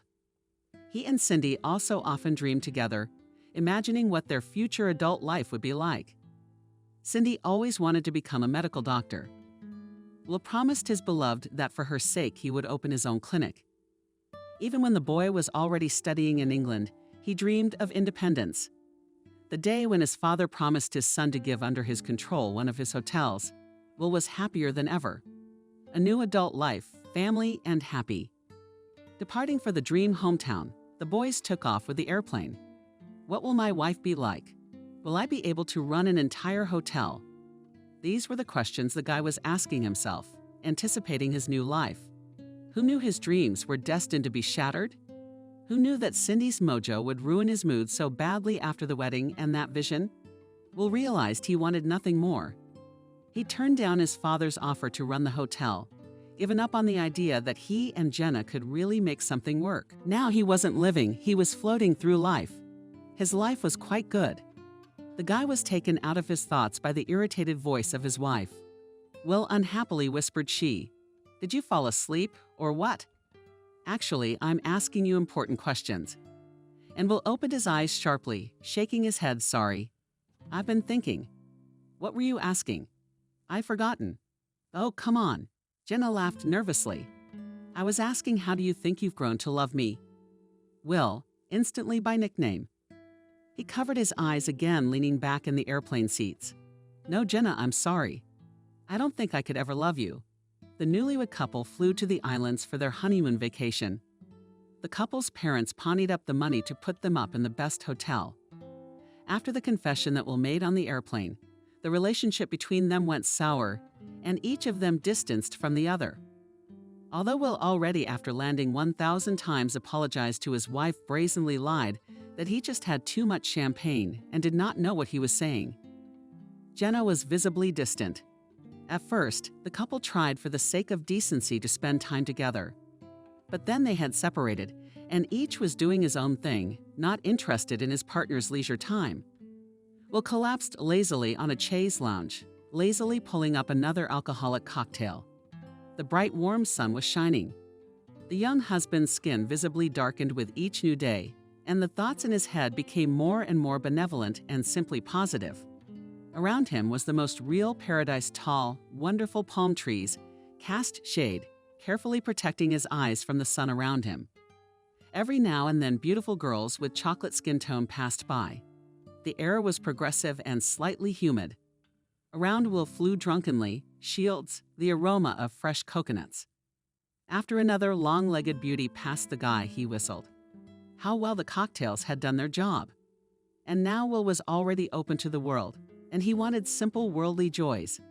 Then William suddenly remembered the purpose of his trip. Shit, I have a wife, he thought. He felt a pang of shame, like a snowball. Why did I say I wouldn't love her? Then on the airplane, Will felt sad and ashamed of what he'd said. She really wanted this to work out. What kind of person am I? Will rose leisurely from the chaise lounge. I should apologize to her again. He thought, I have to tell her that our relationship still has a chance, even if it's not true. Continuing to drown himself in shame, Will walked with a confident gait toward the room where the newlyweds were staying. He wanted so badly to apologize to Jenna. After all, she was still very young. Passing the reception, Will stopped. He called the receptionist and asked her to find him a gorgeous bouquet of tropical flowers. A couple of minutes later, a smiling girl brought out a basket of flowers and asking to put it on his account. He went to the room to offer his wife his sincere apologies. He was already approaching the door when he smelled something wrong. He knew for sure that at that time Jenna, who was not used to changing her habits, was sleeping sweetly. But why were there voices coming from their room? There seemed to be a man there. The confused Will opened the room with the key card and, seeing what was going on there with a rumble, dropped the basket with flowers from his hands. Jenna, what the hell is that? He asked. He sobered up instantly. We just got married and you're already in bed with someone else. Jenna clumsily covered her breasts with her hands. Oh, that's not quite what you think. She cast a worried glance at the man who was lying naked in the same bed with her. This is not it. What is this? Will was indignant. Aren't you ashamed Jenna cheated on her husband on her honeymoon? And how can we live together after that? Will shifted his gaze to the man who was also ridiculously covering his intimate parts. Man, why don't you say something? Do you even know she's married? Jenna's lover guiltily smiled. Bro. I'm sorry, I didn't know honestly. Just don't tell my wife. Oh hey. You guys are out of your fucking minds. Shaking with anger, Will shouted. He wanted to throw the gift and into the lovers and leave immediately. Away from this room and from this hotel forever. But then his entrepreneurial spirit kicked in. Who's going to take my word for it? He asked aloud and immediately pulled out his smartphone, taking pictures of his naked wife and the equally naked man who was in bed with her. He smiled victoriously. This is the picture I will show our parents, Jenna. I thought you were different, young and innocent, and you don't dare. The girl pulled her clothes back on. Yeah, and you don't dare show him that picture. Delete it immediately, and you have no right to be upset with me. We both knew this was a marriage of convenience, especially since you said you could never love me. But I would never cheat on you, Jenna, shouted back Will. Does marriage mean nothing to you? Nothing at all. She answered rudely, showing her true colors. I don't care about you or your parents. You disgust me, asshole. I'll live my life as I want. Will was taken aback. Why did you sleep with me in the first place, if I disgusted you? Perplexed, he asked. Why did you ask about love? Why all this circus? We could have made a deal on the beach. Jenna laughed, looking him straight in the face. So what of it? I like attention from men. What's the big deal? I asked about love because I thought you'd be of some use. What can I take from you? You're not going to work. You don't have any aspirations. Anyway, do whatever you want. Just don't you dare tell your parents about it and ruin our life together. Frustrated, Will never found something to respond to the Hulk. A little softer. He quietly walked out of the room, never uttering another word. That day, Will did not remember himself from the amount of alcohol he drank. It is not known how he managed to hastily gather his things, checking out of the hotel and clutching in his hands the very pendant that his beloved had once given him. Loaded into a cab bound for the airport. That day, Will realized that this was not the life he wanted. He realized that if he wanted a drop of happiness, it was time to pull himself together and start acting on his own. No longer talking to the storefront, his wife, or answering her calls. William bought a hot airline ticket and flew to his native land, sitting in the airplane. He kept clutching in his hands the pendant that he had once received as a gift, a pendant that physically was worth almost nothing, but in fact was the most precious thing to him. After all, it had been given to him by Cindy. Having landed in his hometown, he, in the process of blocking out the names of Jenna who was warring against him, immediately gathered her from her parents in one place with the purpose of presenting them with the fact of infidelity and demanding the dissolution of the marriage. As he approached the appointed place of meeting in the shower, he got such a pleasant, but already forgotten by him, feeling of approaching change. Are you serious? Asked Will, tiredly, rubbing his nose. No, I don't believe you really don't see the problem. William, you're a nervous wreck right now. Why don't you get some sleep, get some rest after your flight? And then our daughter's innocent oversight won't seem like such a problem. Innocent oversight. Betty, are you out of your mind? The boy laughed nervously. Tell me, is that what you think too? Yes. If you think cheating on your honeymoon is an innocent gaffe, watch your mouth. Jenna Benjamin's father entered the conversation. Do you like it or don't like it? You still don't have a say. We made this pact with your parents, not you. Is that so? Will said in a low voice. Why didn't you think to ask us? Do you think your daughter needs this marriage? Yes, she admitted to me herself that she didn't want to get married. You don't seem to understand me, do you? Benjamin took a wide step towards his son-in-law. We and your parents don't care what you wanted, Will, but listen to your elders. Jenna's mom guiltily smiled, pulling her furious spouse by the arm. We've done so much for you, and what a wedding we've had, and what a vacation we've arranged for you. And at the end of the day, don't forget that it's only thanks to us, your parents, that we support you. You, like our Jenna, can exist without working and without knowing any problems. Is it so hard to thank your parents? Well, excuse me, your wife. Well, you know what they say, you know. It's a win-win situation. Oh my God, what a load of crap. Will moved his hair, laughed nervously. It's never gonna get better. Just let your kids be happy. I don't love Jenna, and she doesn't love me. At that moment, the wide doors of the auditorium opened and the guy's parents walked in, straight from the airport. Will had come to this meeting, inviting his parents to a serious conversation straight from the cab. He thought for a long time about where he could gather his relatives, choosing a restaurant from a variety of options. Definitely not. If one knew the context of the conversation, it would become clear that no one present would have an appetite for maybe a bar. Absurd. People like Will's father-in-law, mother-in-law, and parents would never go to such a place. Then maybe a bar, for example, would do. No billiard room either. After all, Will was planning to ask for a divorce, not have fun. After going through all the places he could think of, he settled on the most logical. One of his family's hotels, relatives gathered in an empty room to discuss their problems. When William's parents stepped inside, the attendees were momentarily silent, turning away from Clara's heels. It echoed through the space. John's sullen look could be seen from afar. What's wrong? Will, in a gruff tone, asked the boy his father. I hope this is important enough to distract me from my work. If this is another stupidity, I don't know what I'll do to you. It's just as stupid. Nodding her head vigorously, Betty said. She walked over to Will's mother and with a strained smile smacked Lola on the cheek. This isn't even stupidity. My dears, it's completely absurd. Your son wants a divorce. No, can you imagine?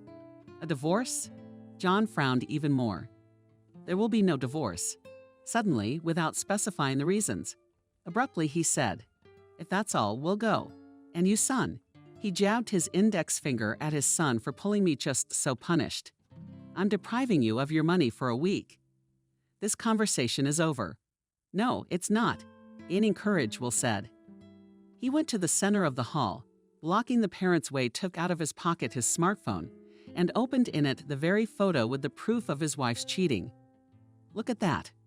What kind of wife did you find that, pap? Isn't reason enough to file for divorce? More than enough, if you ask me. For a moment, it seemed to everyone present that if anyone said a single word, sparks would fly out of the air. Everyone was so tense. The atmosphere was frightening, heavy, and thick. It seemed that if you took a knife in your hand, you could cut through the air like a slice of bread. Will noticed the formidable look in his father's eyes, rather tongue-in-cheek. He turned around to look at the faces of Jenna's parents. Betty was scrutinizing the shoes on her feet with a particularly important look. Even formidable Benjamin tried to look away embarrassed. Will waited a couple more seconds, picking the right moment, and said, I think our matter is settled. He threw another glance at his father-in-law, smiling falsely. Then he looked again into his father's eyes. I knew you wouldn't let me be humiliated like this, he said. I realized that Jenna and I's marriage was important to your business, but this kind of cheating on my honeymoon. No, I don't want to ever see that woman again. I'm filing for divorce. John frowned even more and took a step toward me. Is it true? What is it? He asked quietly. We agreed on this marriage. Couldn't you explain to your daughter the elementary rules of married life? And John, Benjamin, the luxury of being angry. I admit it was my fault. But the divorce. You realize divorce is out of the question. At the moment when Will, satisfied with himself, was about to leave the hall, his father approached him again and took his son by the shoulder in a kindly way. Well, Will, think about it. Is it worth getting a divorce because of this, that the boy took from his father like a scalded man? You too. Dad, tell me, what if Mom had cheated on you? You'd say the same thing. He swore. I don't want to live with her. I don't love her. He yelled. She doesn't love me, she said. She also said she's going to keep changing men and live the life she wants. Unlike you, I take marriage seriously. I don't want a wife like that. Clara tried to take her son's hand, but he roughly pulled Will away. Gently, she began. What's the big deal? Yes, and girls, Well, Gulia, another year. And with years, you will already be able to live as a full-fledged family. And even give us grandchildren. I can't believe what you're saying. To my face, Will said quietly and turned around and left the room with a quick step. His mother, as well as Jenna's mother, shouted after him, trying to stop him. But the boy didn't care anymore. Before these persuasions, he realized that all these years he had lived as if in a delusion, trying to please his parents, trying not to lose their money and their patronage. He was losing himself as a person, losing himself as a man.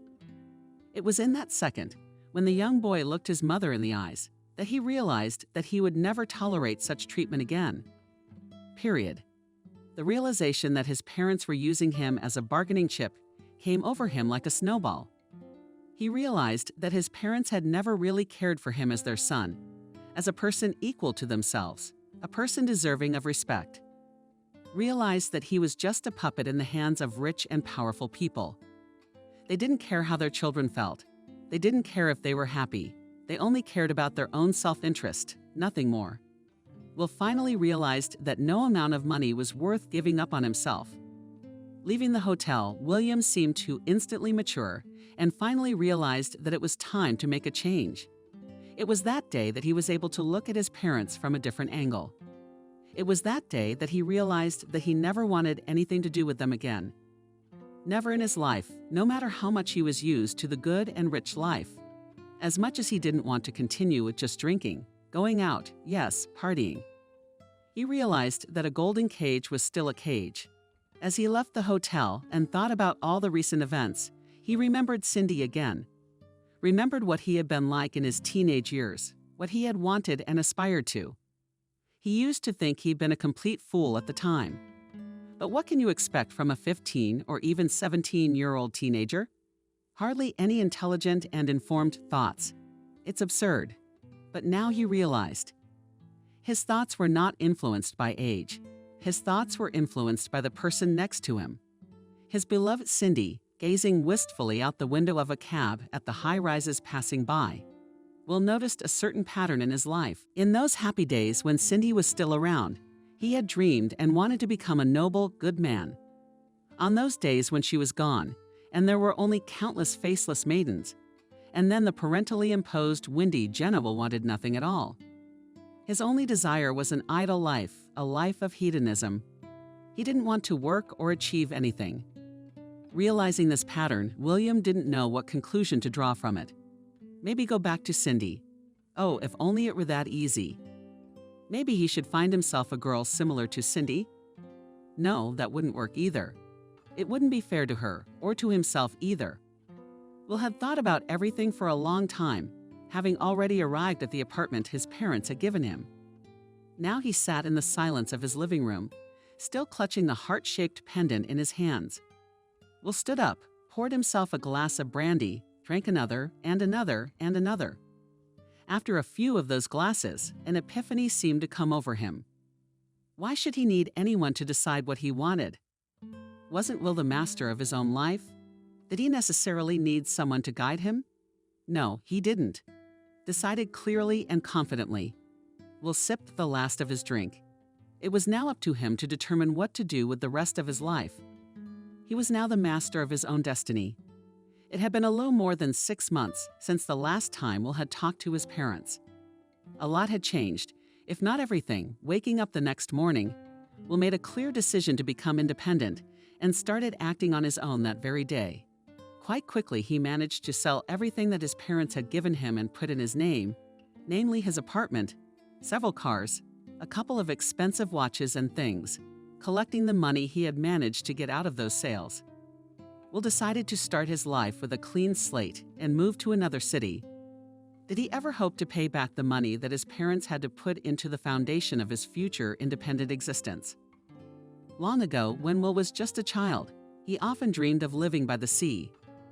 As a child, he often fantasized about how pirates would break into the town where he would live, how they would rob everyone and everything, how they would take little Will with them and take him into their circle. Now, of course, William's fantasies were somewhat more modest, but he did not want to give up the idea of living by the sea for anything. The proceeds of Will was enough to buy a house on the Black Sea coast and even open his own business.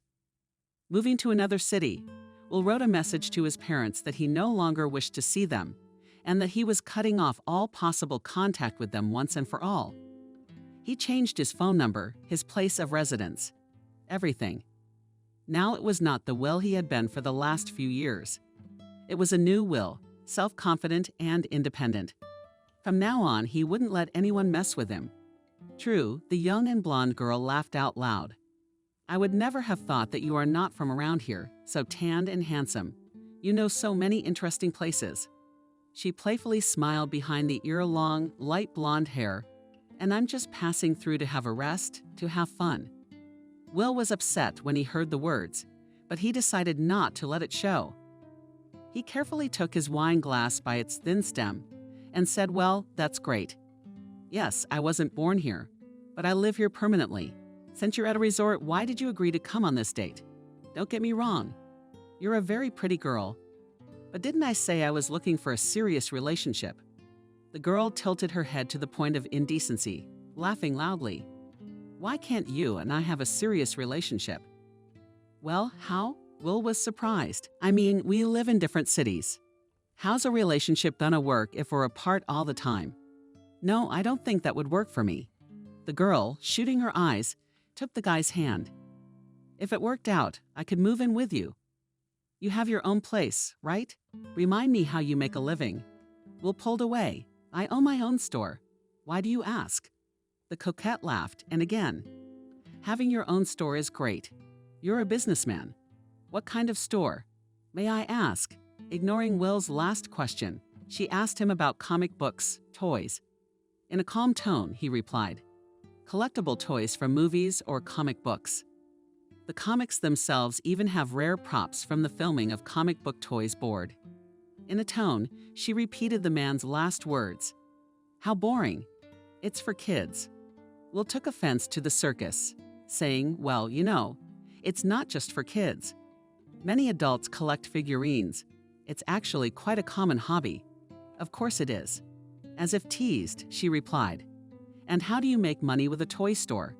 If we have a relationship, you can support me." Will for a long time led the interlocutor not trusting look. Then he exhaled tiredly and got up from the table contrary to her expectations. "All right, Marin," he said, taking his wallet out of his pocket. "You and I are not going to work out. I'll be going now." With these words, he counted out a few bills and threw them on the table. "You can pay our bill yourself. Okay, have a nice vacation here. Let's turn around," he said. The girl shrugged lazily, picking up her glass. "It's clear," she said aloud, even though there was no one around. Another beggar brother. Will had been living on the beach for almost 9 months now. In that time, he had already settled in and opened his own store. Even during his move, he couldn't figure out what he liked. He could not decide what he wanted to do for a living. After buying the house and counting the money left over, I realized I was ready to invest in something. But what kind of business? Thinking back over his past life, Will suddenly realized that he didn't really like much in this world. One day, walking along the waterfront, he smiled at his own thoughts and thought that it would be a great idea to open a hotel here. But of course, such an idea was out of the question. Every time he passed by the hotels, of which there were many in the area, he was painfully reminded of his parents, and he wanted to do something of his own, something special. The idea of opening a comic book store came to him spontaneously. One day, he was once again trying to remember what he was into. "I cannot make money on the fact that I like to watch movies," scolding himself, he thought. And then an epiphany came. That's right. Will thought excitedly, I could open a theme store. And so he had his life's work. Only 6 months ago, he would not have thought that a hobby could bring not only pleasure, but also profit. Of course, the young entrepreneur's income was not as huge as he was used to in his previous life. When money was given to him by his parents, but there was enough to live on. He bought a not particularly expensive, but good car. He found something he liked to do, and even his favorite hobby in the form of cartoons, comics, and movies was with him. Life, it seemed, and once again played with colors. If not for one thing, Will was very lonely in this world like no one else. Every day he thought about Cindy. In every girl he passed by, he looked for her. At some point, Will decided that it was time to change something and went on an active search. He started a page on a dating site, often appeared at various events, getting acquainted with girls. But it was all wrong. These girls were not the same. They were not Cindy. So after almost a year of his new life, he realized he had to try to find her again. After explaining to the employees of his stores that he would be away for a while, he bought a ticket and flew to his hometown.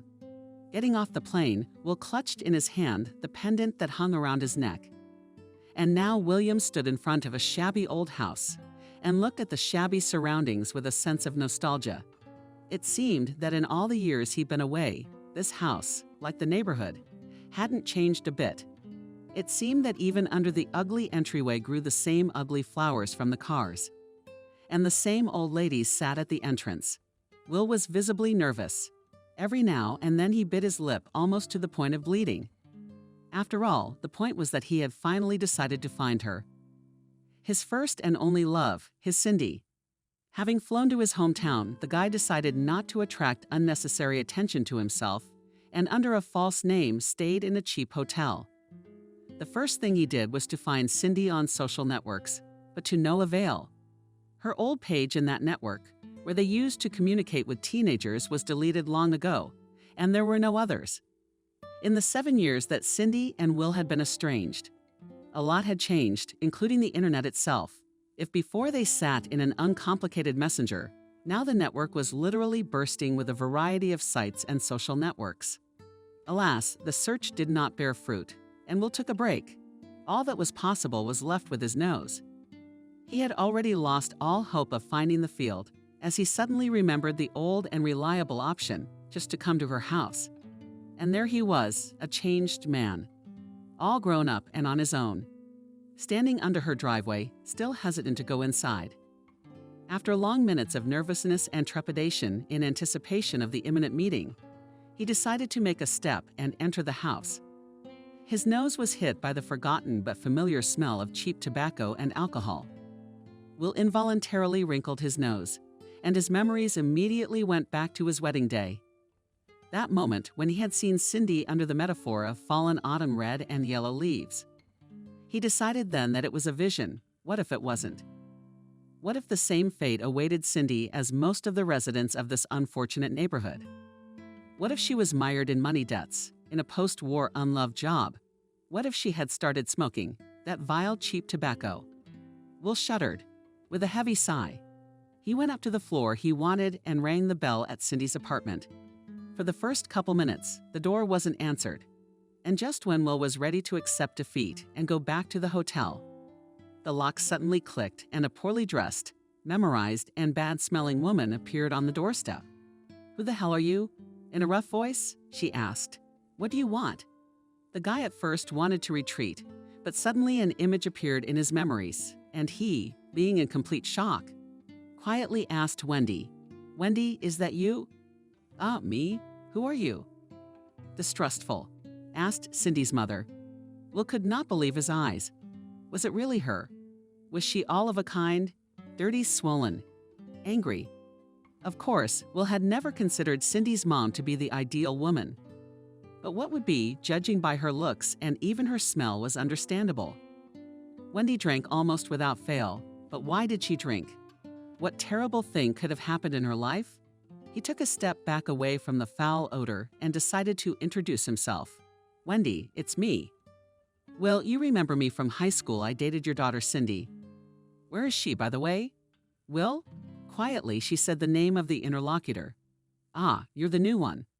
"I'll show you now," with these words, as if distraught woman kicked out inside the apartment and, grabbing a broom in her hands, ran out into the stairwell dam. "It's all because of you." Screaming, she swung and swung her dusty projectile in every direction. "My daughter gave up on me because of you. She gave birth to a freak. And how dare you even come here?"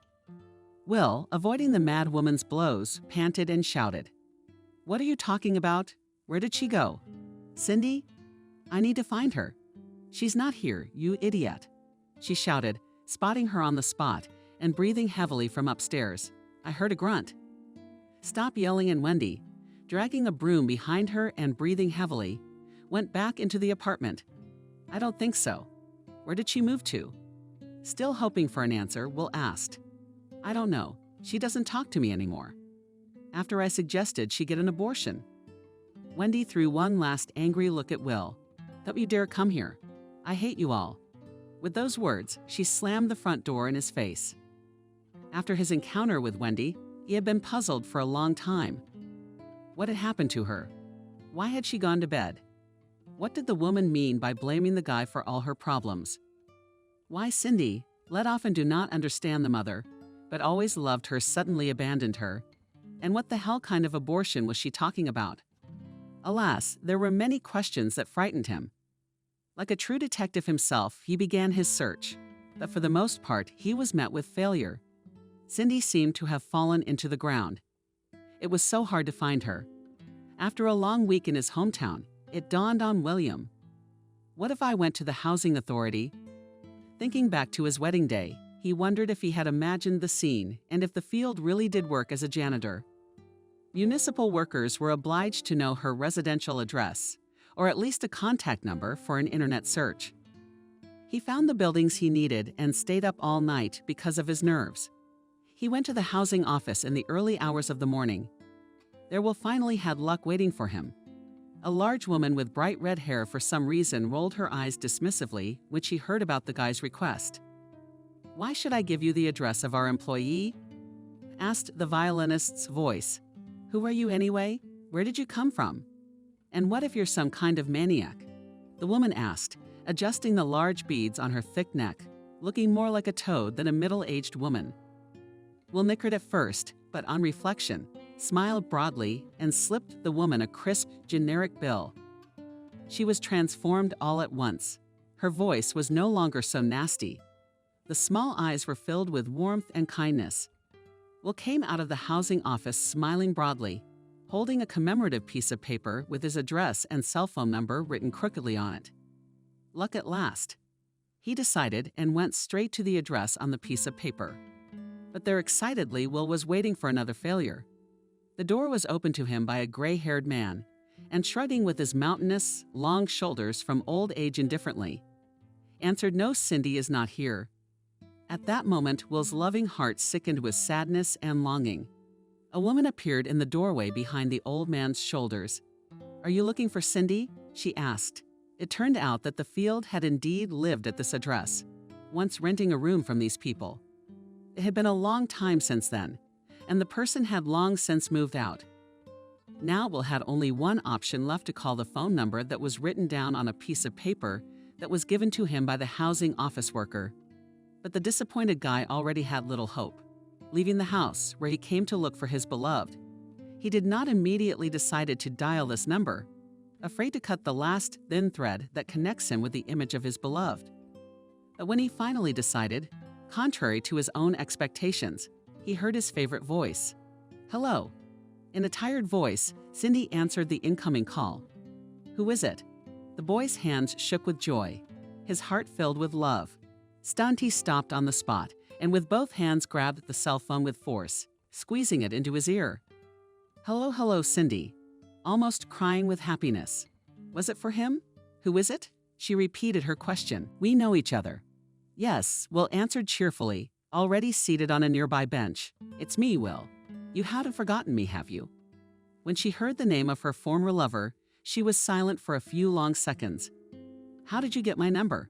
In a calm voice, she asked after a pause. What do you want? I began to stammer Will. He nervously chattered, coming to his throat. Calm. I recognized him from your former place of employment. Cindy.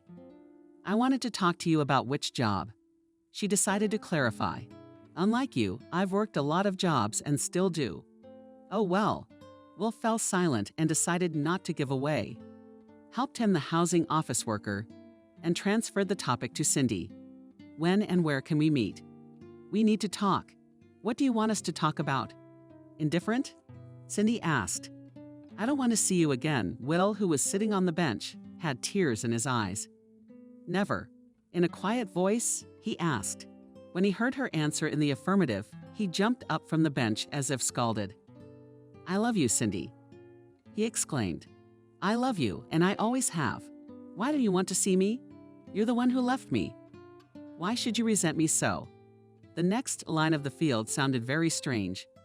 "What are you talking about?" she asked. "How dare you, after so many years, continue to lie to me after what you did to me? You are incorrigible," she exclaimed and dropped the call. For the first couple minutes after the conversation, Will could only flap his eyes in surprise. Then he shook his head, trying to regain his mental clarity, and dialed his beloved's number again. "Hello," he said, without waiting for it to start, but another obstacle to reconciliation awaited him. For from his cell phone heard only indifferent, "The subscriber is temporarily unavailable." Then he began to call again and again, but all in vain. Apparently, Cindy simply blocked the persistent guy. He threw her a few difficult texts, begging for forgiveness. But that didn't help either. Then Will, not knowing himself from resentment and pain in his soul, decided to act drastically. He walked stiffly toward his hotel, but something made him turn around and look at where he was sitting, talking on the phone with his ex-girlfriend. He took a long, hard look at the bench he was sitting on. And suddenly he realized that it was the same bench where they used to like to sit together. The very bench on which Cindy had sat, which he had given her lover a pendant. The very bench that had left so many pleasant memories in the heart of the lover. His soul found itself writhing in pain, and he continued to indulge in those sweet memories until he resolutely turned on the spot and sped away. William remembered that he was a different person now. He remembered that he would no longer allow anyone to influence his life, not his parents, not his wife. What had they found for him? They wouldn't even allow the memories, which resonated painfully in his heart. Influenced by the self-confident William decided to act, namely to seek help from his old acquaintance from school. That Stephen guy, the one Will had come to see, always had a passion for computers and programming. It is not surprising that, having grown up, he became a programmer and, as it turned out, was really able to help his former classmate. Paying Stirrup as much as he asked and giving him Cindy's phone number. Will waited. After a while, Stephen called him and said that he had managed to find out the exact location of the object, and then threw him the right address. William was incredibly happy and almost immediately drove to the right place. Sitting in the cab and looking at the map opened in his smartphone, he was very surprised. The neighborhood in which Cindy now lived was even worse, and even more dangerous than the previous one. "I don't know what to think." Will walked out in confused feelings to the right house. He looked around and saw a small tent with flowers. He bought a bouquet for the field and then resolutely went up to the right floor on an old and dirty elevator. For the first couple of seconds, Will just stared mesmerized at the door, behind which was probably his Cindy, changed and shifted from foot to foot in indecision. He, clutching the bouquet in his hands until his bones ached, decided to ring the doorbell. Contrary to expectations, the apartment door opened quite quickly, and on the threshold appeared she herself, his Cindy. Tired, exhausted, even by Nick's standards, but still as beautiful as she had been 7 years ago. To him, at least. "Will," she asked hesitantly. "Oh my God, it's true. Are you Cindy?" Will took a small step toward her, trying to pull her into his arms, but was instantly slapped on the forehead. "Ow," he exclaimed. "Why do you keep taking that ah?" Although I seem to know who it is in your field, surprise glittered his eyes. "What do you mean?" Will, still standing on the threshold of the apartment, warmly laughed as that, of course, your mother. "Oh, you ought to know how she gave me a hard time, cutting me right between the eyes with a broom." "Oh, Mama," quietly she said to her long brown former lover with an untrusting look. She finally gave in, opening the front door wider and offering him passage. "Well, the hell with you," she said, laughing. "You can't go through." Will smiled broadly and slipped the bouquet into Cindy's hand. When he followed the girl into the kitchen, he was horrified by the situation. Had things really gotten that bad for Cindy? Yes, he still thought she was incredibly beautiful, but it was impossible not to notice something. Cindy had changed a lot over the years. There was no excitement in her eyes. Gone was the flame of hope for a better future. Gone was the spark. She looked tired of life. A woman who had seen the sights, though she was only 24 years old when the former lovers sat opposite each other at the narrow kitchen table. Will asked, embarrassed, "You are divorced, married?" Unconcerned, she replied, "Divorced for a long time now." Ah, he visibly embarrassed. Will apologized for asking. But what happened? Cindy sighed tiredly. Nothing much. She reached into the candy jar on the table, pulled one out, opened it, but didn't eat it, leaving her to gasp. I got married as soon as I graduated high school. I was in a situation where I couldn't afford to be alone. As you probably already know, I had a huge fight with my mom. But I needed support, so I hastily married him. After a year of marriage, he got tired of the problems I brought him, started drinking. Then I found out about his cheating. When I told him I knew, he started hitting me. I was only good enough for 6 months of living like that. And after that time, I filed for divorce. When she finished her monologue, she smiled sadly. It's better to deal with problems on your own than with that kind of support. Right? Anyway, I never remarried. After you left me, I realized I could never fall in love again. She shrugged. So what's up with you? Now, wait a minute, Will said indignantly. I'm the one who dumped you. Actually, you're the one who dumped me, he said indignantly. And I mean you gave your husband a hard time. I think he gave you trouble. Cindy was silent for a few long seconds. Never mind, she said at last, as if to say how I'd left you. You're completely out of your mind. You don't have to make a fool of me. I clearly remember the message you wrote to me before you left. What message? He scratched the back of his head uncertainly. Immersing himself in his own memories, no. I didn't write anything. I lost my phone at the airport that day. And after I found out you weren't flying, I was terrified. I bought a new smartphone when I arrived, but you had already deleted yourself from the network. I don't know what you had in mind, but I didn't text you. Lost my phone, the girl said quietly. But then who wrote that text message? Finally, after a long 7 years, the young people managed to dot all the I's. As it turned out, neither of them wanted to think about breaking up. Putting all the facts together, they guessed their parents were behind their breakup. Surprised, humiliated, depressed. They didn't even know what to think about separating them. The lovers lived apart. They suffered terribly. Each of them blamed the other for the way their lives had gone wrong. All this time, Will tried to find the reason why he was abandoned. All these years, he had been looking for the reason in himself. Cindy was certainly no different. For 7 years, she blamed herself for what had happened, asking herself the same question every day. Why did he fall out of love with me? Is it impossible to love me at all? Will and Cindy simply could not believe that their parents had done this to them. They couldn't believe that such seemingly different people had come together for a common goal. And more importantly, what that purpose was. To trample tender teenage feelings, humiliate them, making them feel unwanted and abandoned.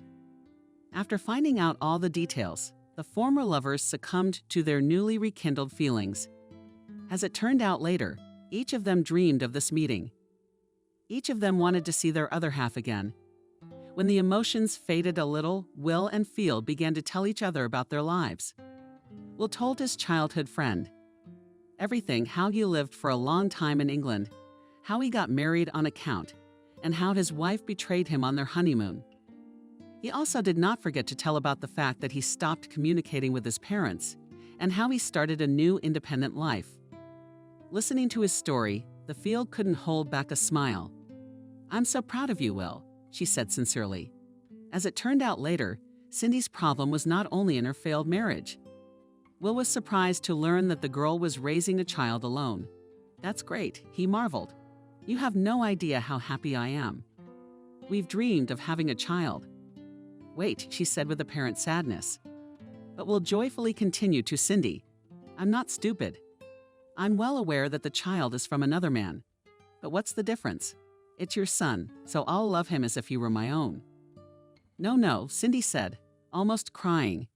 That's not what I mean. My Larry is very sick, she said quietly. That's why he's not at home right now. He's in the hospital. He needs heart surgery, and for sobs. And as you realize, the surgery is not free. That's why I live the way I do."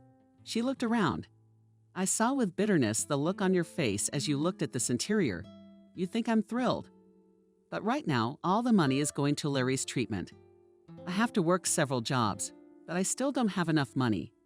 My shift was canceled today by coincidence. The lights went out at the store, so you caught me here on a forced vacation."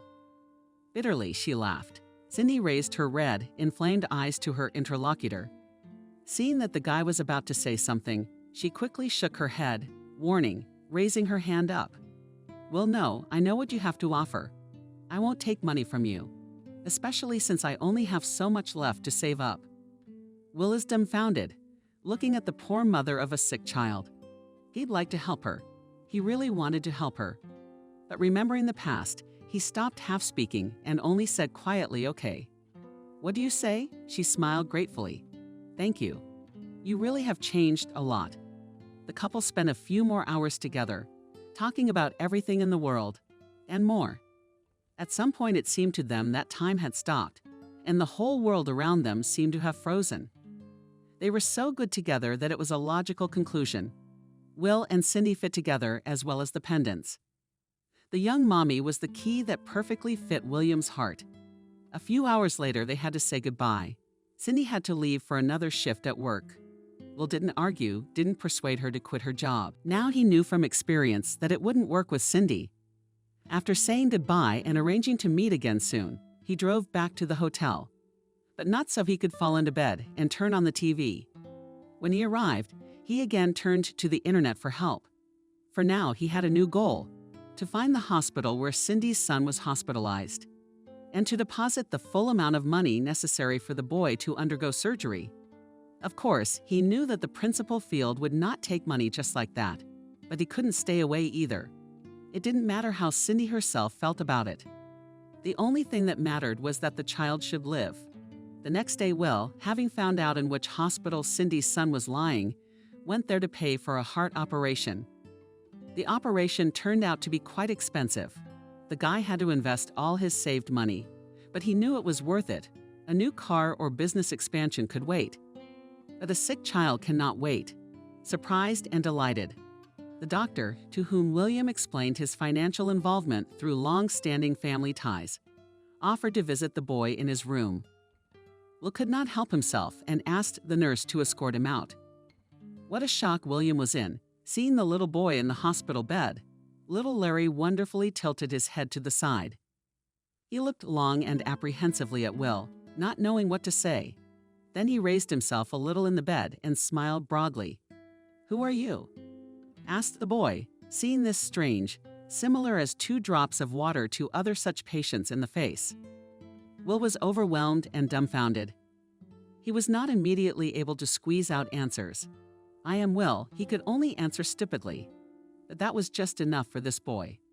As it turned out, he had more than just a bad heart. The kid had Down's syndrome. In Will's mind, the puzzle was finally coming together. Those words Wendy had spoken. The age of the baby exhaled. William smiled and took another step towards it. "Hi," he said more confidently. "I'm a friend of your mom's, Sunchild." Made a funny grimace at Mommy. Warmly said the boy, "Why are you here?" and frowned perplexed. But not for long. 2 seconds later on his funny pilot again played a smile. They are the children of the sun. They don't know how to be sad for long. Will shrugged. "I wanted to meet you. Larry, how are you feeling?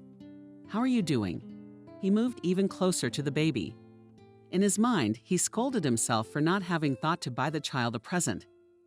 He smiled kindly and dared to ask Larry, "How old are you?" The boy was silent for a long time, thinking and muttering to himself. But then, nodding to himself, he answered, "I'm 7 years old." Will almost fainted.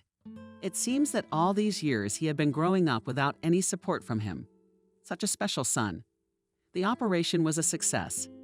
Cindy first scolded, then sobbed, then threatened to return the entire sum to Wilka as soon as she had saved up. But she couldn't help sobbing with happiness on his shoulder in the end.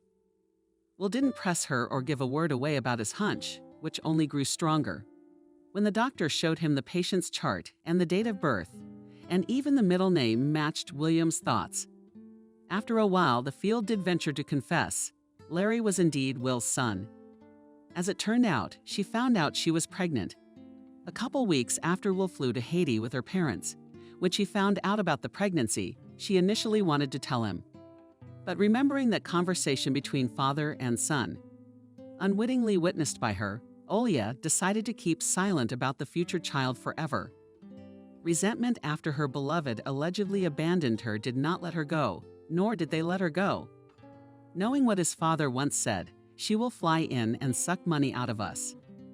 These cruel words John Girl remembered for the rest of her life. When her mother found out that Cindy had a new life under her heart, she was furious, or go for an abortion, or get out of my house, screamed the tormented woman. Proud Cindy. Though she was too young and had not a penny, she chose the second option. She packed her things and moved out of her mother's house when she was pregnant, cutting off all contact with her forever. Cindy had worked before, so she was able to rent her own place. And then Larry was born, and she found out what kind of son she had. Cindy was torn apart. She had to take care of the baby and work to pay the rent. Then, as if by magic, she became close to an acquaintance named Dima, who was not embarrassed by the fact that his future wife had a child, nor his diagnosis. He had long ago laid his eyes on this beauty. Then everything was like a fog. The spouse turned out to be problematic. There was little work, and the baby demanded more and more attention. Olia was torn at 5 jobs to support her family. One day, she suddenly remembered that she had not only dear to her heart, but also material things. The very chains she had once quarreled with her lover over. It was with a pang in her heart that Cindy decided to sell them. But to her horror, she discovered that the chains were missing.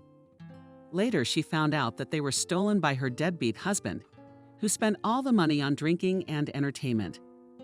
Her life had not turned out well, but she had never once betrayed herself, her son, or her principles. Maybe a life of self-respect is more important than material possessions. When Larry was discharged from the hospital, Will managed to insist that Cindy and their son move to his place on the Black Sea coast.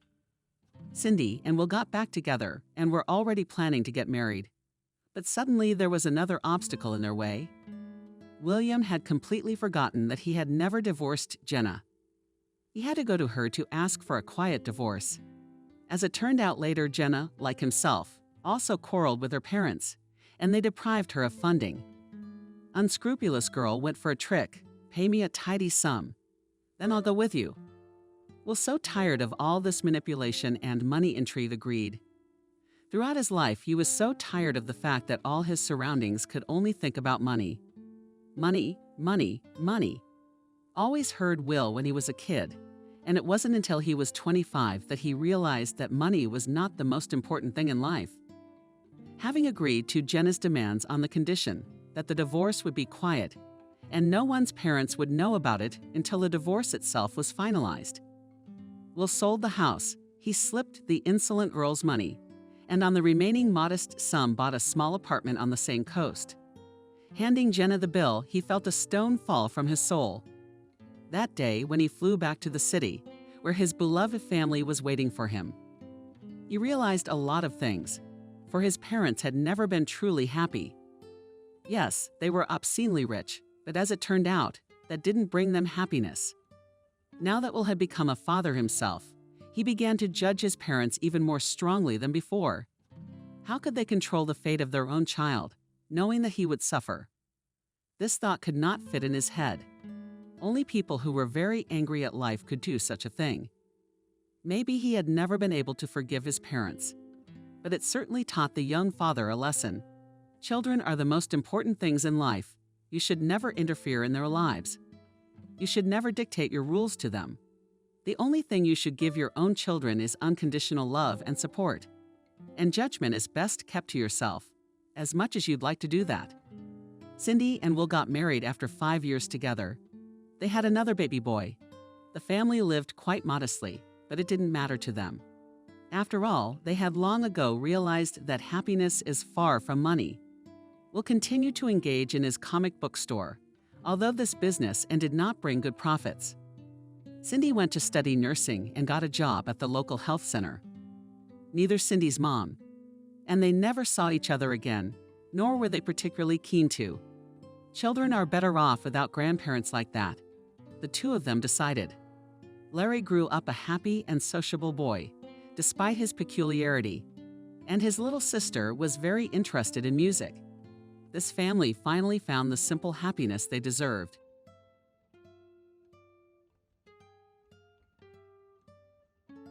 Subscribe and click the bell. I was already walking down Nevsky Lane, turning toward the road. A thin layer of snow streaked the sidewalk. Couples were walking past, warmly intertwined hands warmly warming each other. Grown men were hurrying home from work to their beloved wives and children. I was walking alone in the distance. Through a light haze of fog, I could see a trolleybus pulling away, grasping the bag on my shoulder, so as not to lose it in the movement. I quickened my step. The doors were already closing, but one of the passengers asked the driver to wait.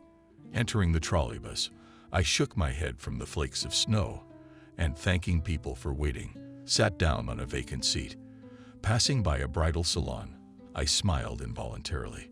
Recent memories of Charles came to mind. Soon I would marry the man half the town was in love with, whose face and name graced billboards and the most popular magazines. To the man who chose me over the 1,000 models surrounding him. Charles Vance is one of the richest men in our city, a businessman and sponsor of many orphanages, a man with a capital letter. We met 10 years ago, when I was still working as a teacher in an orphanage. He came there with his colleagues to present the orphans with numerous gifts. At first, he didn't even notice me, but I liked him almost immediately. A stately, tall, decent, handsome man, helping those in need. And if it hadn't been for his kind heart, perhaps we would never have met. I was jolted out of my thoughts by a sudden jolt. The trolleybus slowed, and several passengers moved forward. The bags of the woman sitting in front of me rolled toward the beginning of the transportation, knocking the unfamiliar man to the ground. Holding had not been taught. "Mother, do you want me to smash my head in here?" Grow pants from the wet snow that flew in. The exasperated man turned to the old woman. The same ran her eyes, but answered nothing. Standing up from her seat, the woman slipped, whether she was dragging 10 bags, and then could not hold on. On the face of the stranger appeared obvious dissatisfaction. He angrily kicked the lying bag, from which it tore, and the contents fell out directly onto the dirty floor. Seeing the confused woman, I jumped up sharply from my seat and approached the perpetrators of the noise. Respect for elders, you know what it is. My voice sounded confident, reflexive. I covered the old woman with my body. "Speak as you should." The surprised woman, whose gray strands peeked out from under a dark kerchief, threw down her eyebrows and looked out from behind me. The man was taken aback, but he was still aggressive. "Why are you meddling in other people's conversations?" His hard gaze went straight to my eyes, but I didn't back down. "I'm talking as I see fit. Let him watch his rags. I wish your children would talk to you the same way." I shouted, picking up the belongings of the poor woman who was the target of this ill-mannered tramp. The stranger shouted and headed for the exit. The other passengers watched the scene intently, not even trying to get into the fray. "Are you all right?" I gently stroked the woman's back and put her bags on the empty seat next to her. The old woman, as if still reeling from the situation, slowly sat down and looked at me with grateful eyes. "I'm fine, daughter. Thank you so much. You didn't have to fight with that fool for me." She motherly took my hand in her rusty but soft palms and smiled. "What's your name?" "I'm Kathy." I smiled back at the stranger and sat down across from her. "Is someone going to meet you?" "No, I'm fine." In truth, she nodded politely in acknowledgement of my worries. "My name is Camille. Let me write you the address. Come and have tea with me." "I'd be glad to, Camille." The old woman's eyes sparkled, as if one of her wishes had come true. That's when I turned to the window and saw the familiar houses. "Excuse me, this is my stop." I handed the crumpled woman a sheet of paper and a pen from my bag, so she could write her address for the next appointment.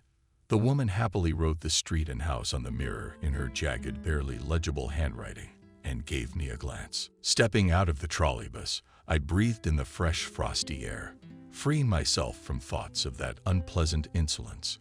Suddenly, there was an insistent sound. I reached deep into my bag, searching for the source of the ringing. Pulling out my phone, Charles popped up on the screen. Smiling happily, I picked it up. "Good evening." It was on the other end. "Hi," I answered, continuing toward the house. It had stopped snowing. The wind had died down, but the squeak from under my shoes gave away that I was outside. "You're still not home." Charles's voice became sharply agitated. "I would have picked you up from work if I'd known you'd be home so late. Don't worry about it. There was a lot to do today. I got off a little late, but I'm almost home now." As I stumbled, I cried out sharply, afraid I would fall. "Kathy, are you okay?" Charles on the other end of the phone was almost shouting, probably scared for me. "Charles, I'm not a child. I just tripped. I'm fine," I assured the man in a calm, slightly cheerful voice. "Let's meet tomorrow at lunch."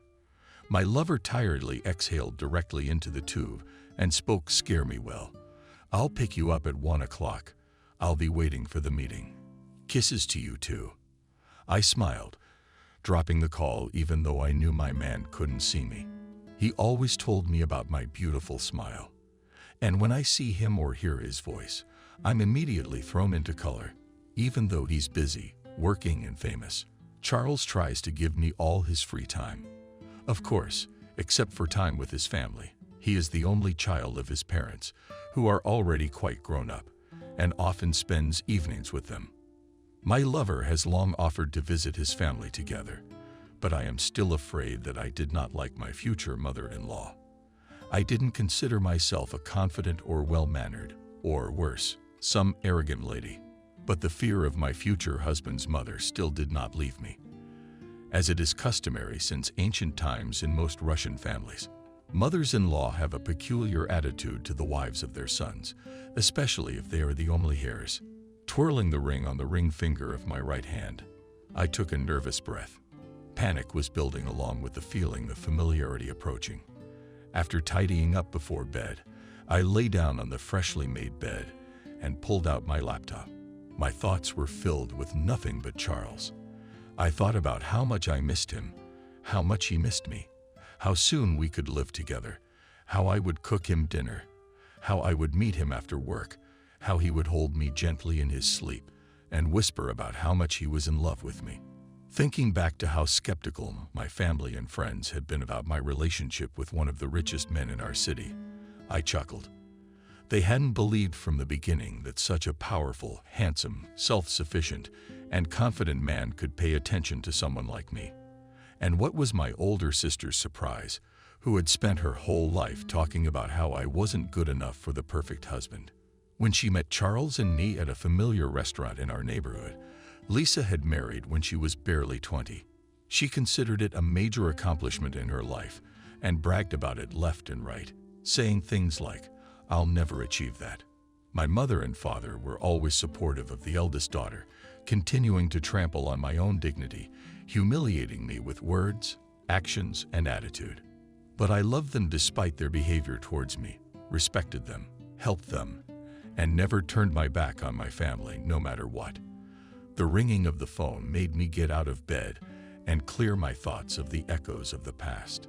"It's ringing," I answered quietly. The rustling in the receiver alerted me. "Yes, I can come to you." A woman's barely audible and voice echoed on the other line. I nervously recognized the familiar voice. It was Lisa. "Lisa, are you okay? Why are you calling so late?" I asked worriedly. "Can I come over?" My sister asked again, trying to suppress the hoarseness in her voice. Probably out of tears, I only said yes and waited impatiently for Lisa to arrive so I could finally find out what had caused such a late call and visit. Putting on my house robe, I went to the kitchen, put the kettle on, and sat waiting for my big sister to arrive. I would never leave her or my parents in a time of need, no matter what our relationship was. Lisa hadn't called me in over a year, citing business, family, raising a son. And generally, I'm the youngest and should call on my own. But now, at 12 o'clock in the morning, her voice spoke of something else. It begged for help, even though it didn't say so directly. Insistent. And I was already at the front door, taking the iron door away. And looking at my sister with a frightened look, I gasped, "What's wrong with you?" Before me, I saw not that cheerful, smiling and cheerful blonde girl I remembered, but depressed and clearly not caused. All frightened girl who covered her bare shoulders with only pain in such a bitter cold. "Kathy, I'm sorry. I have nowhere else to go." Her sister's voice was shaking herself. She was shivering, shifting from foot to foot. Lowering my eyes down, I noticed that Lisa was standing barefoot. I silently hugged my sister, and she nestled against my chest with desperation, encompassing me with her cold, skinny arms. Without a word, I led Lisa into the kitchen, sitting her down at the table. I went to get my things, choosing the most appropriate clothes. There were 1,000 thoughts brewing in my head, but one of them was the one that most resembled the truth. Her husband, a cruel tyrant, had kicked her out of the house without even a chance to dress. And I was seething with anger that some jerk could treat my sister like that, even though they have a child together. "And I'll pour you some hot tea." I handed my sister warm socks and a cozy sweater, and I headed for the supervisor's office. My hands were shaking, whether from worry for a loved one or for injustice to my sister. Lisa tapped her nails nervously on the table, looking away from me and toward the door. "Drink."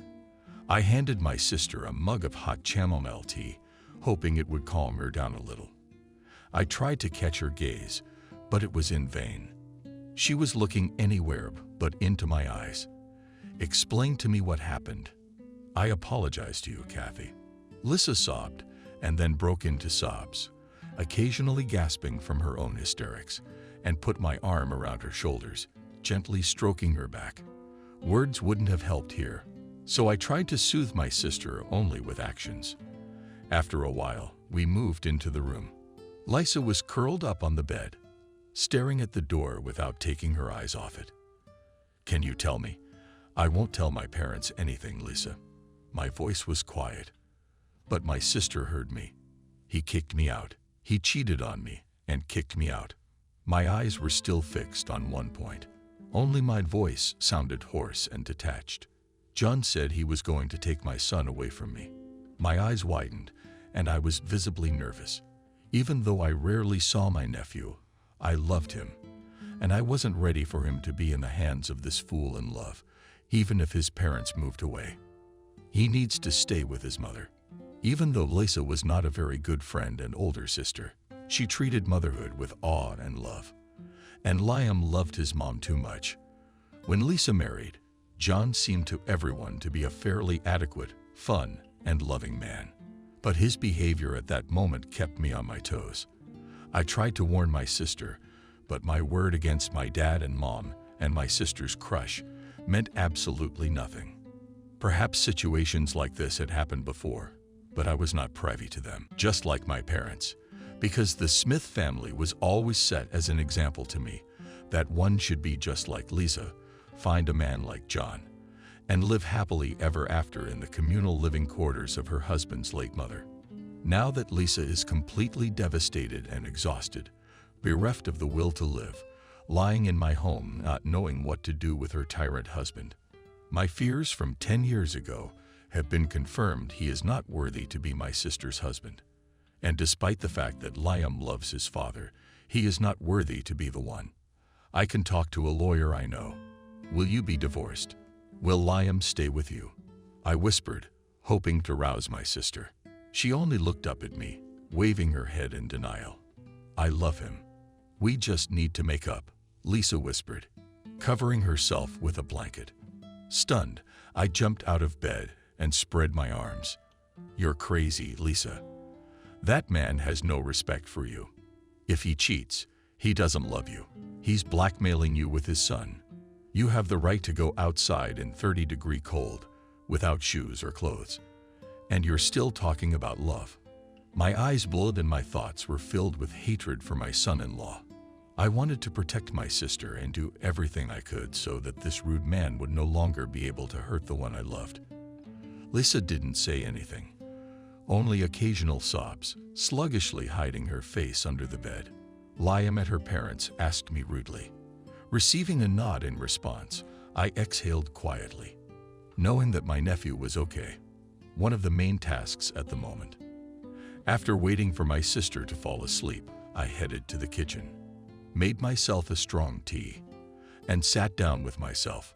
What to do? What to do? Should I tell the family? Should I call the lawyer in secret from my sister? Or maybe have a conversation with John so that he realizes his mistake? My thoughts were jumbled with questions in them, and after sitting at my desk for over an hour, I didn't notice how I fell into a dream right behind him. I woke up to my neck stiff and my arms aching from resting against the hard surface of the dining table all night. Sighing heavily, I got situated and headed to the bathroom to shower and wash off the remnants of last night's horrible night of biting myself into terry towels. I quietly entered the room and stared in amazement at the removed bed, which no longer had my sister on it. Only a torn sheet from my work notebook caught my eye. Thank you for taking me in at this hour and at such a difficult time. I'll take care of my problems. Don't worry yourself. With gratitude, Lisa. As in childhood unbearable, I muttered to myself under my breath as soon as I read the note. I didn't expect anything more from my sister, knowing the dislike she had for me. I smiled warmly as I ran my fingers over the uneven letters on the sheet. She'd left me notes like that when I was a teenager. Usually, she asked me to cover for her in front of her parents while she ran off to discos and boyfriends. And at the end, there was always a threat to make sure I didn't screw her over in front of her father and mother. Lisa didn't know how to thank for help, no matter what it was. She might have wanted to, but she couldn't because of her pride, her temper. She didn't like to show weakness. I missed my family, but I wasn't sure if they did. That's why I visited Mom and Dad so rarely, and my sister even less often.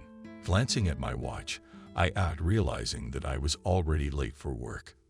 In a hurry, I grabbed my bag and keys from the nightstand and left the apartment, leaving my gloomy thoughts behind.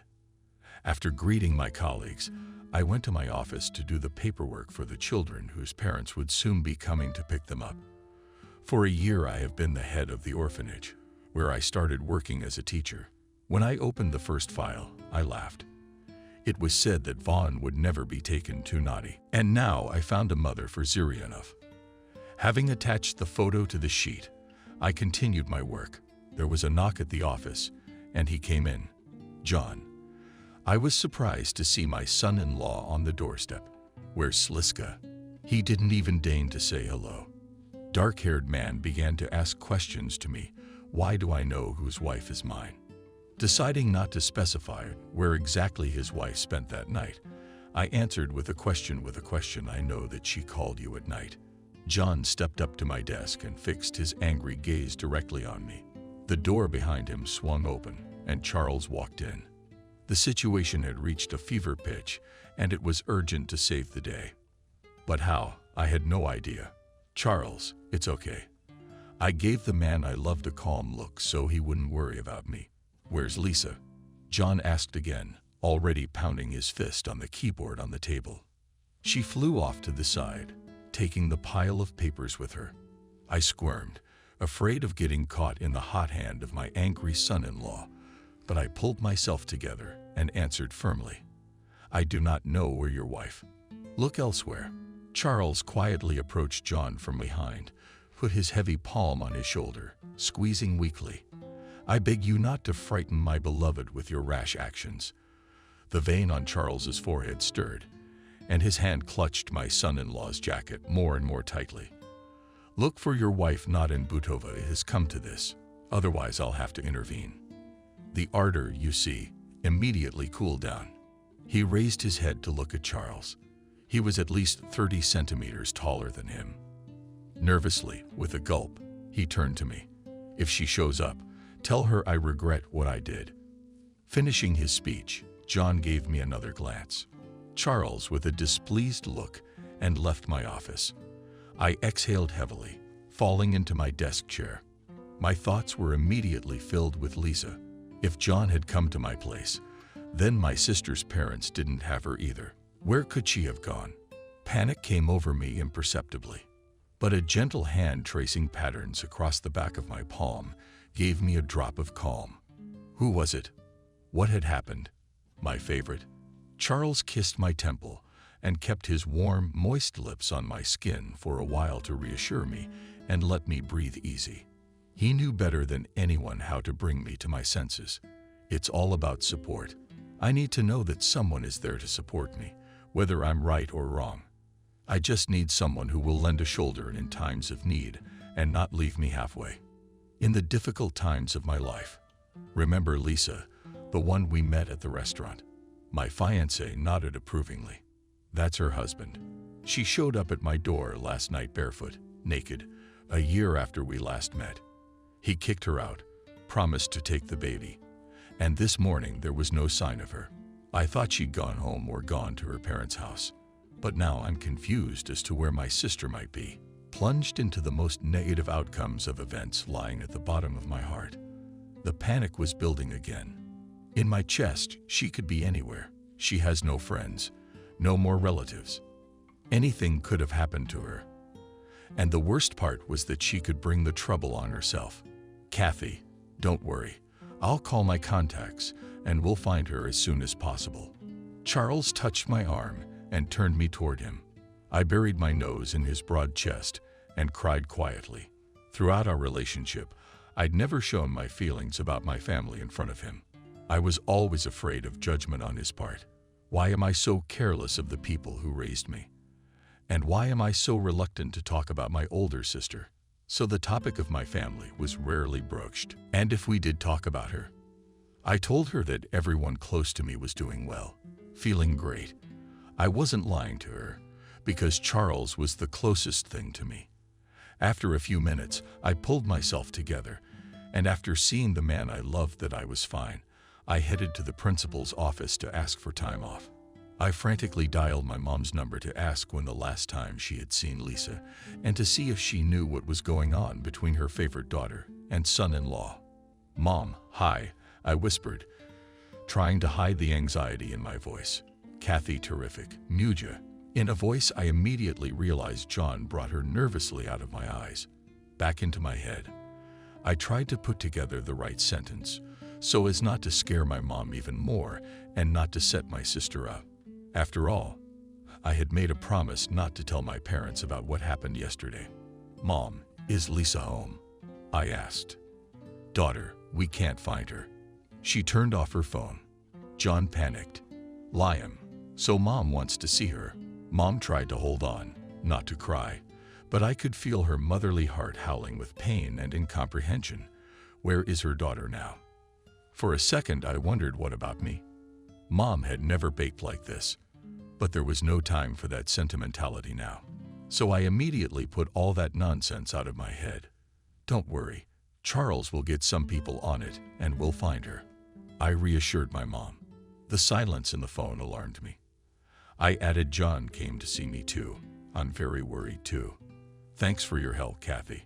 Really, Mom's voice had leveled off and she seemed to be squeezing the phrase out of her.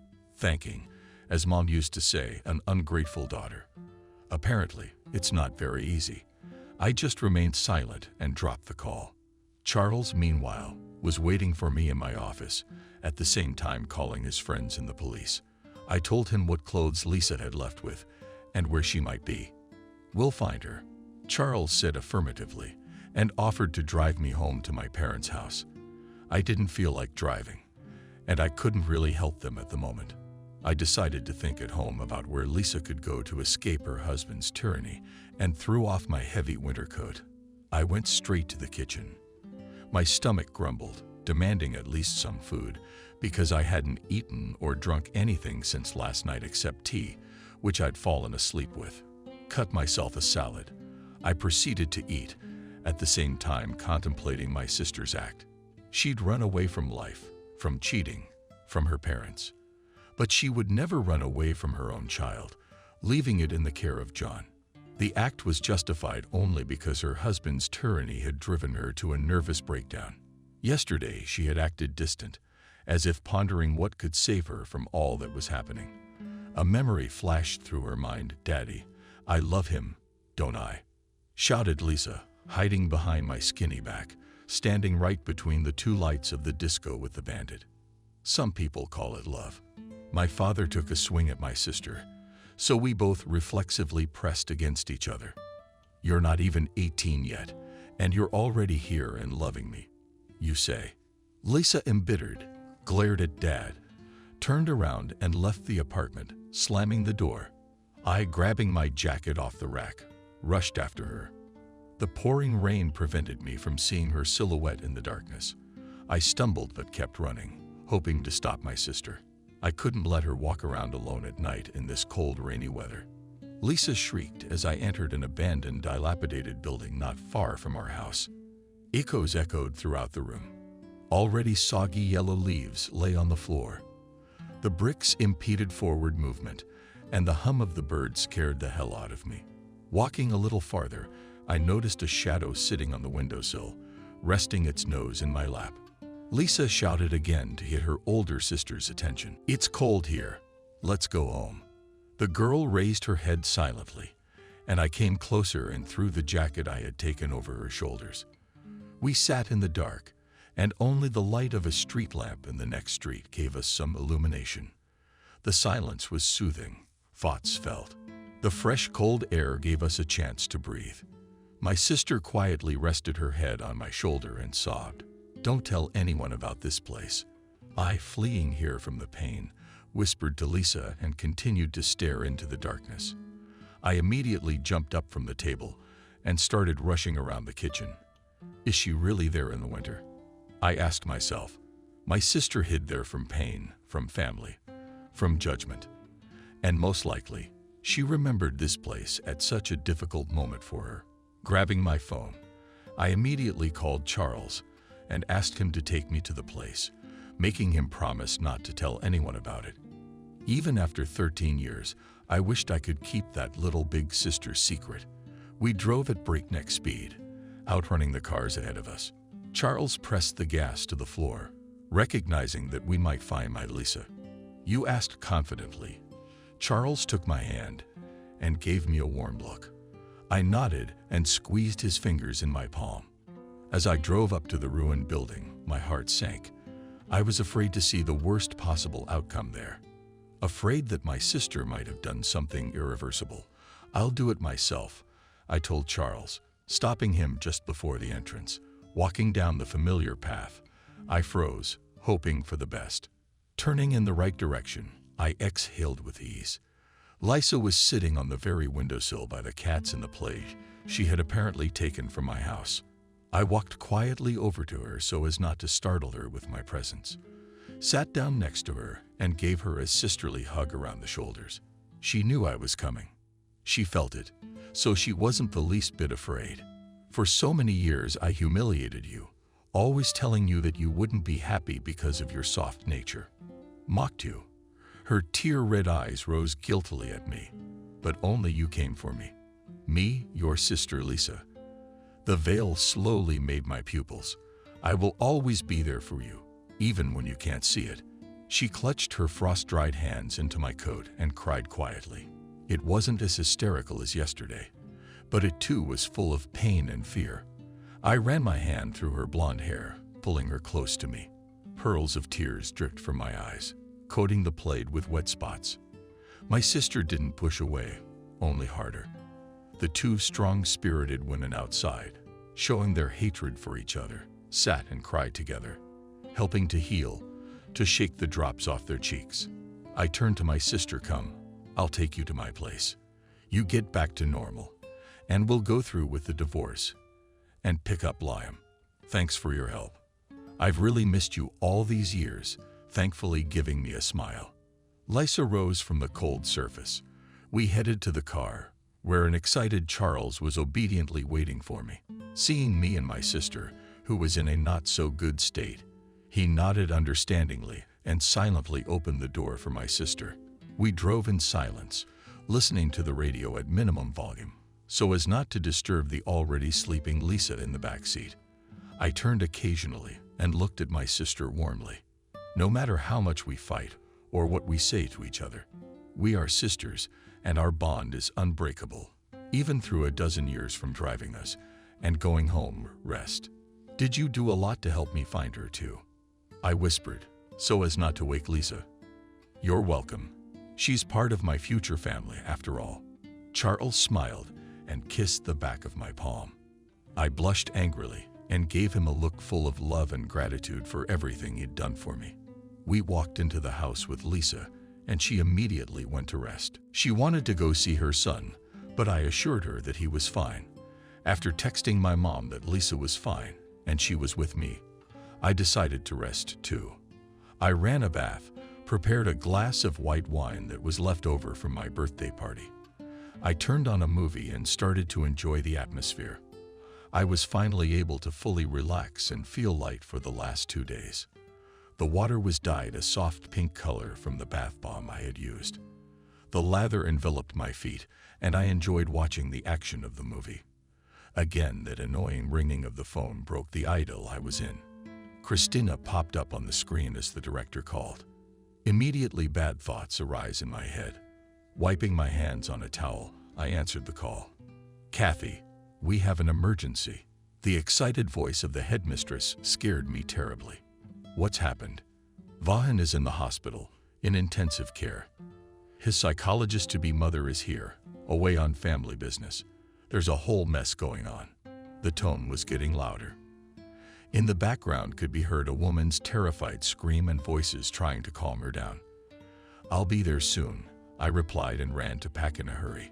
I had to wait longer than usual for a cab. My head was wet. The wind was blowing in my ears. I froze to the bone while I waited for the car in the driveway. I raced to the orphanage.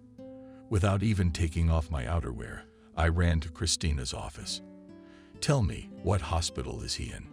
He's my son, shouted Emily, grabbing our principal by the blouse. Even looked as scared as possible. Emily, get a hold of yourself. We're going to sort this out now, I interjected into the furious woman's monologue. She was crying and screaming at the same time. She shifted her already tired, heavy look at me and sank down on a chair. We will go to the hospital together with you now, but on one condition. The woman listened to me attentively, and as soon as I told her about a possible meeting with him, she literally lit up. I'll talk to the doctor. But you must understand the adoption papers are not ready yet, and you are not yet his full parent. The closest people are usually allowed in an IQ, so I'll do what I can, I concluded. Encourage Emily. She nodded. I asked her to wait for me outside the office for just a few minutes. After learning all the details of Safin's case, we went to the hospital together with the expectant mother. The woman sitting behind the wheel of her car looked confused. Her eyes were staring into the void. Her hands were shaking and her heart was clearly bleeding. Vahan was not her blood child, though, and she had wanted to take him away long past the age of an infant. Emily loved this venturesome, cheerful little boy with all her soul, and Ilyusha, always hearing her voice, ran from the farthest room into the hall to chat with his mother for a minute. With each meeting, they grew warmer and warmer toward each other. The love grew, and so did the affection. So it was very hard to look at a depressed Emily, who had just found happiness and was afraid of losing it again. He would be fine. I supported the woman. Elisi died when he was 8, just like Ilyusha. Emily suddenly spoke. If the same thing happens to me that happened 7 years ago, I will not forgive myself. You didn't mention this moment when you applied for adoption. I answered, looking into the woman's face. Mentally, I'm completely healthy, and I don't see any similarities between him and my late son. I just want to feel like a mother again and give this beautiful boy a better future. She slowed down, giving such details. I'm afraid my heart can't take another loss this serious. Kathy, I want to love and be loved. I nodded understandingly and stroked the woman's shoulder. She waved the tears from her cheeks and fixed her quail strands that were getting in the way on the road.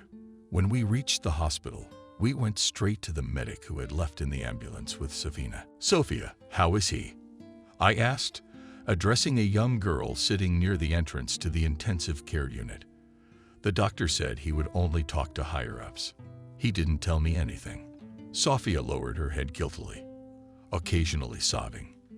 Leaving Emily with the nurse, I found the doctor and he led me to his office. The boy has had a serious poisoning.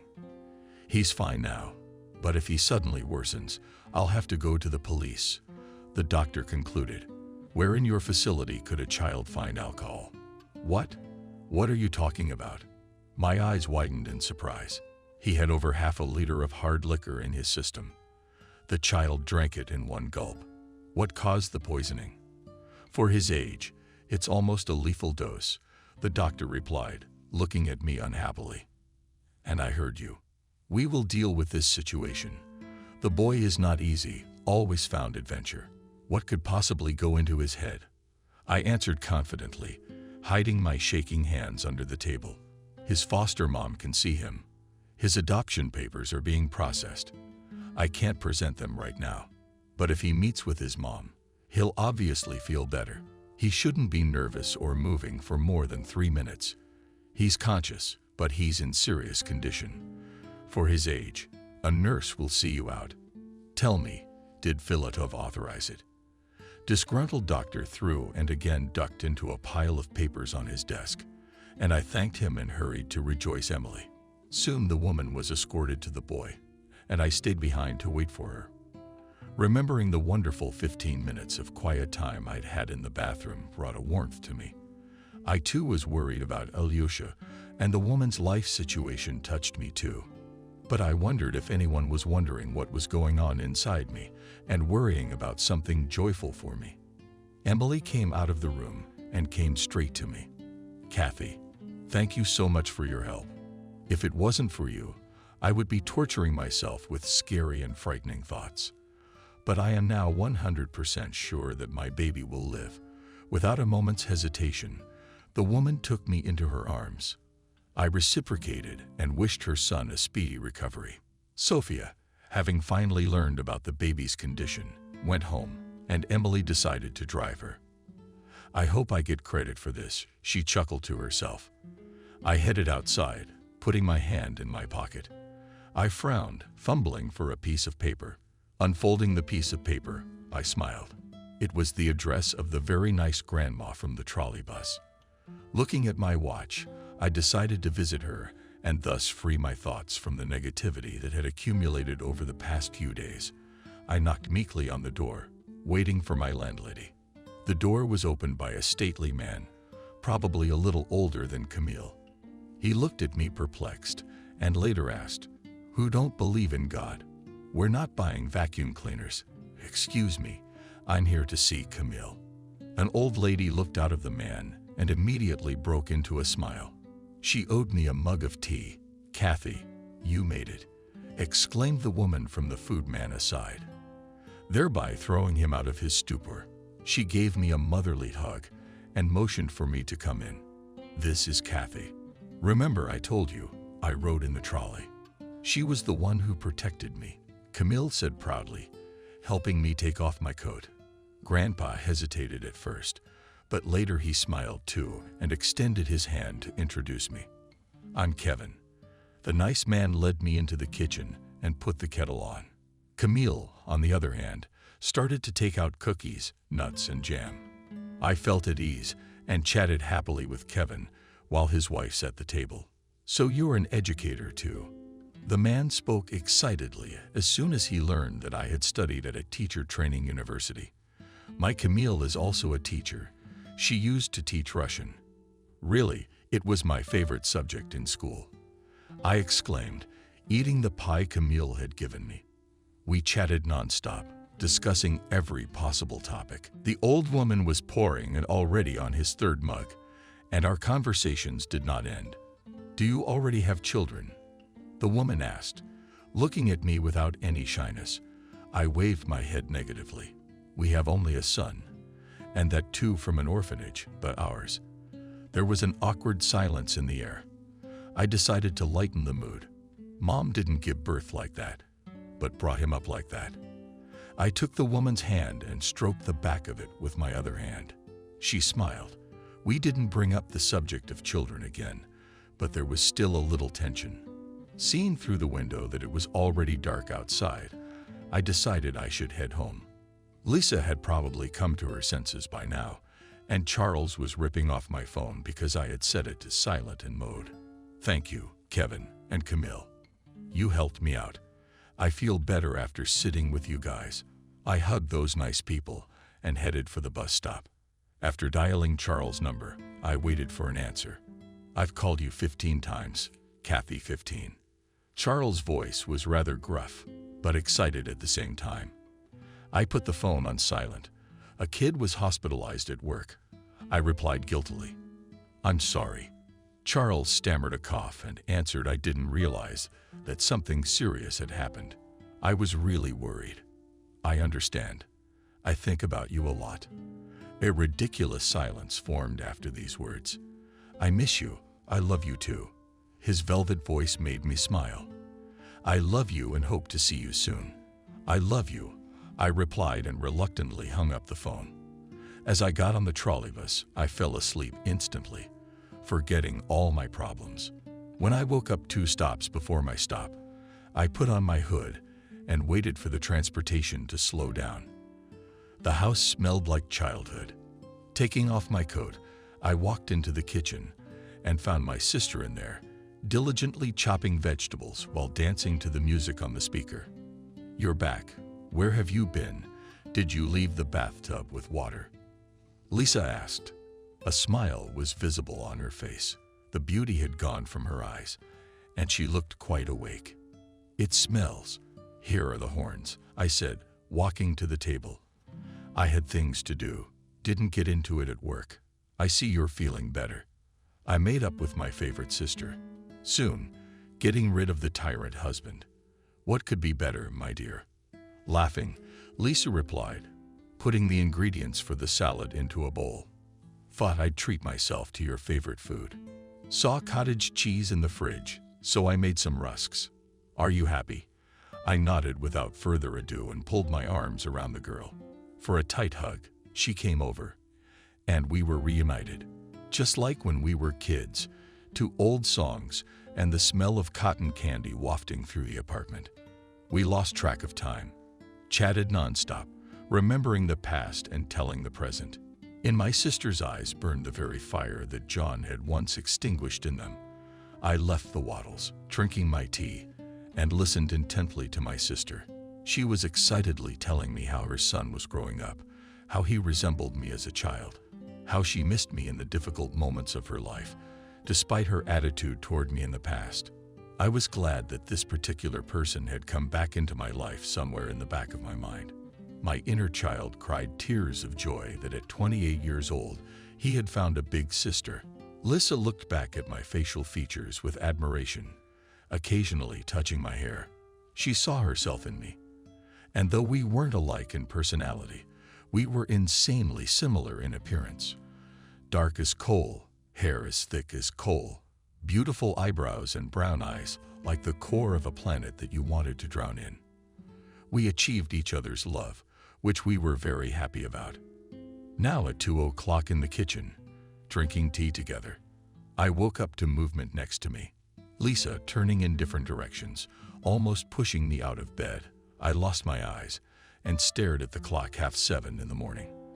There was literally half an hour left to sleep, but I decided not to tease my body and grudgingly swore by the bathtub. Even at this early hour, nothing could spoil my mood.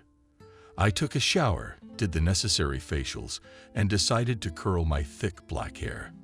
After half an hour of torture, I had a charming style on my head.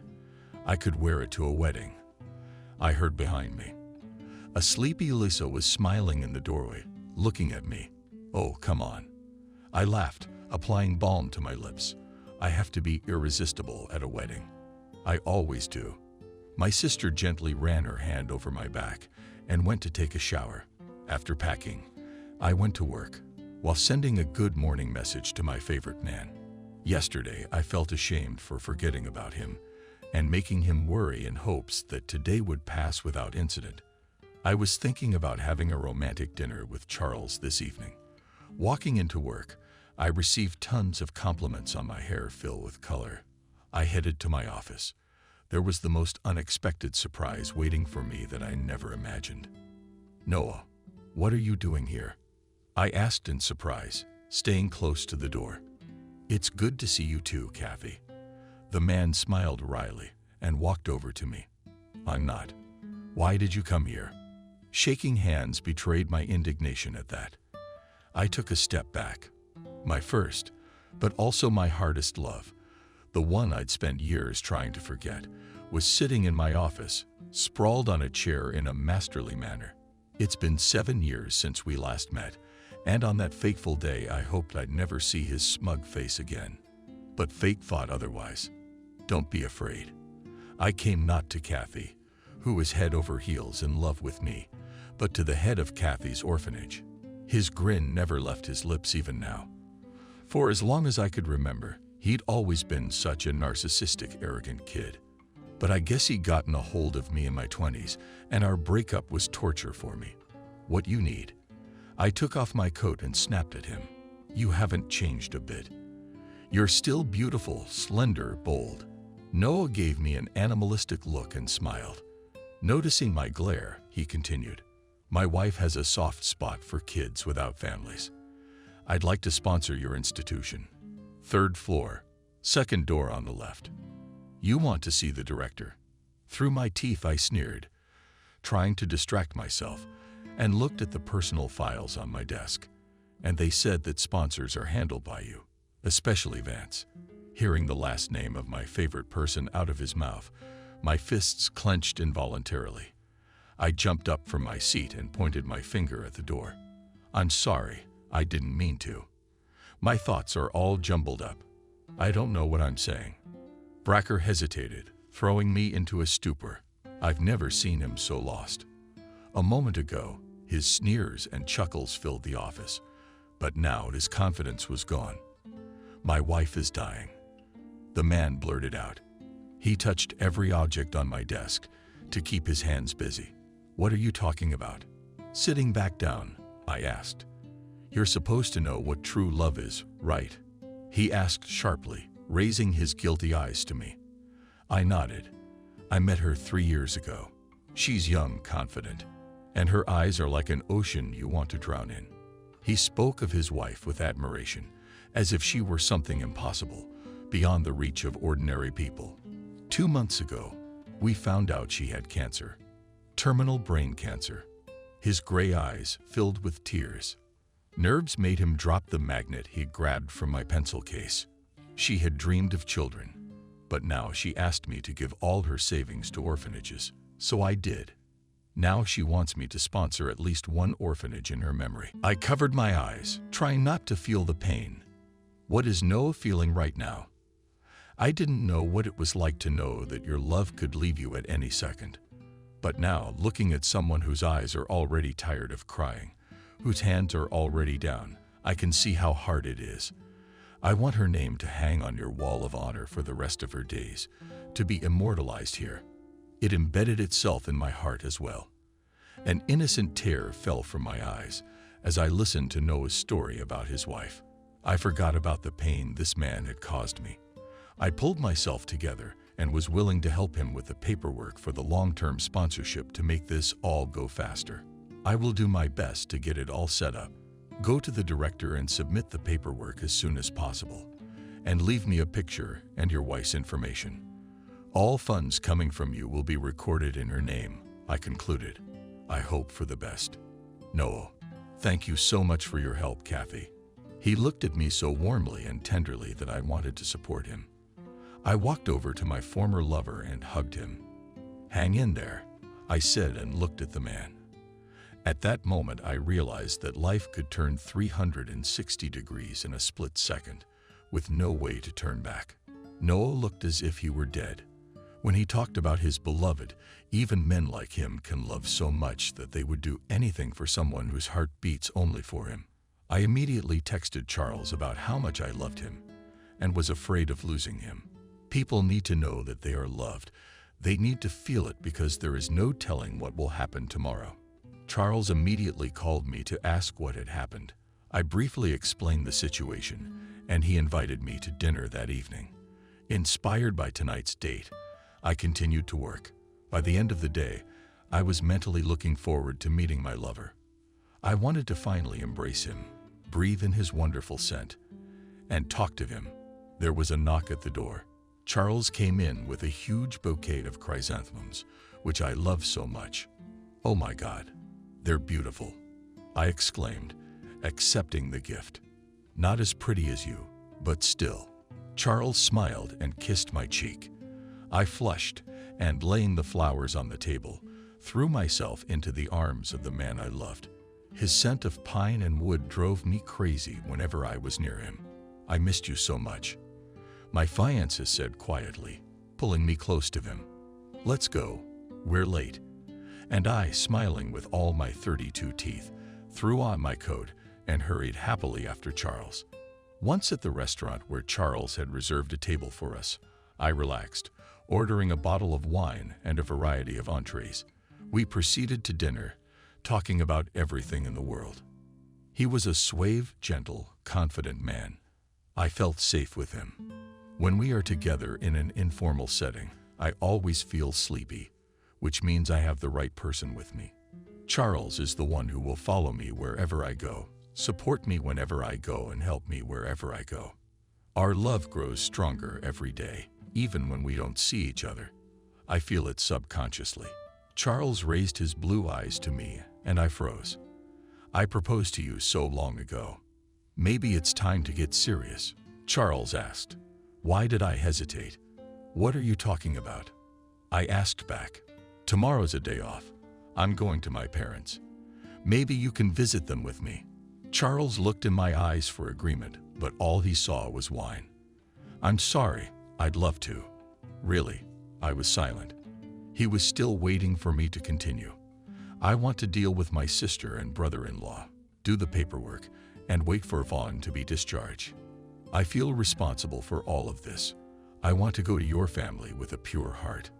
But that's obviously not right now." Charles nodded understandingly, but at the same time resentfully, and continued eating his steak. After a couple minutes of silence, he did speak. "You always think of others first. When are you going to start thinking about yourself?" I was running out of time, appearing as a piece of beef. When I heard those words, I knew that Charles was right now more than anyone else. But I couldn't abandon my sister to her fate. I promised to help her with her divorce and her son. The story of Vaughn and his mother is also a sad one. And my happiness is probably not as important as their grief. It's the same situation with Bracker. I was afraid to lift my head and look into my fiancé's face, because he's waiting for me to be ready to meet his family so he can start preparing for the wedding. And I, with my overly kind heart, am doing anything but my personal life. I'm sorry, Charles, but that's who I am. I take responsibility for what I do. After finishing my glass of wine, I grabbed my purse and left the room without saying goodbye. The frost was getting colder, and I wanted to wait for the trolley. But I decided it would be more comfortable and faster to take a cab. Charles took his time getting out to stop me. He knew I needed to cool down and be alone with my thoughts. When I turned around, I saw a familiar figure standing at the entrance to the restaurant I'd just left. "Mom," I shouted, hoping my eyesight was failing me. My mom, dressed in a gorgeous burgundy dress and brown mink coat, was chatting sweetly with a man unknown to me. She turned around startled at my voice, and as soon as she saw me, she grabbed her conversation partner under the arm and walked into the establishment. I waved my head, referring to my inebriated mind, and I thought I had imagined it. The cab stopped, and I deftly jumped into the car. "I give you my address." When I got home, I didn't find my sister. A puzzle was forming in my head. I frantically dialed my sister's number and paced around the apartment, waiting for her to answer. "Lisa, hi. Where are you?" I asked. "My mom called, asking me to come over. She had to leave on business." "Don't worry, I'm fine. my sister replied. In the background, I heard my father's laughter and Liam's children's voices. Is Mom okay? Abruptly, I spoke up. Sister only said they were fine and invited me to visit, which I declined. Again, a pile of questions. Why was Mom at that restaurant? Did Dad know what she was doing there? And who was that mysterious man next to her? My temples were burning. The feeling of my brain melting wouldn't leave me. I was nervous. I couldn't find my place. I didn't even know what it was that was making me question myself so much. Cheating is my biggest fear. But cheating on your mother with your father is worse than if it happened to me. I couldn't take it any further, so I called my mom. Mom, good evening. My voice sounded pretty rough. Hello, daughter. My mom's gentle voice alarmed me.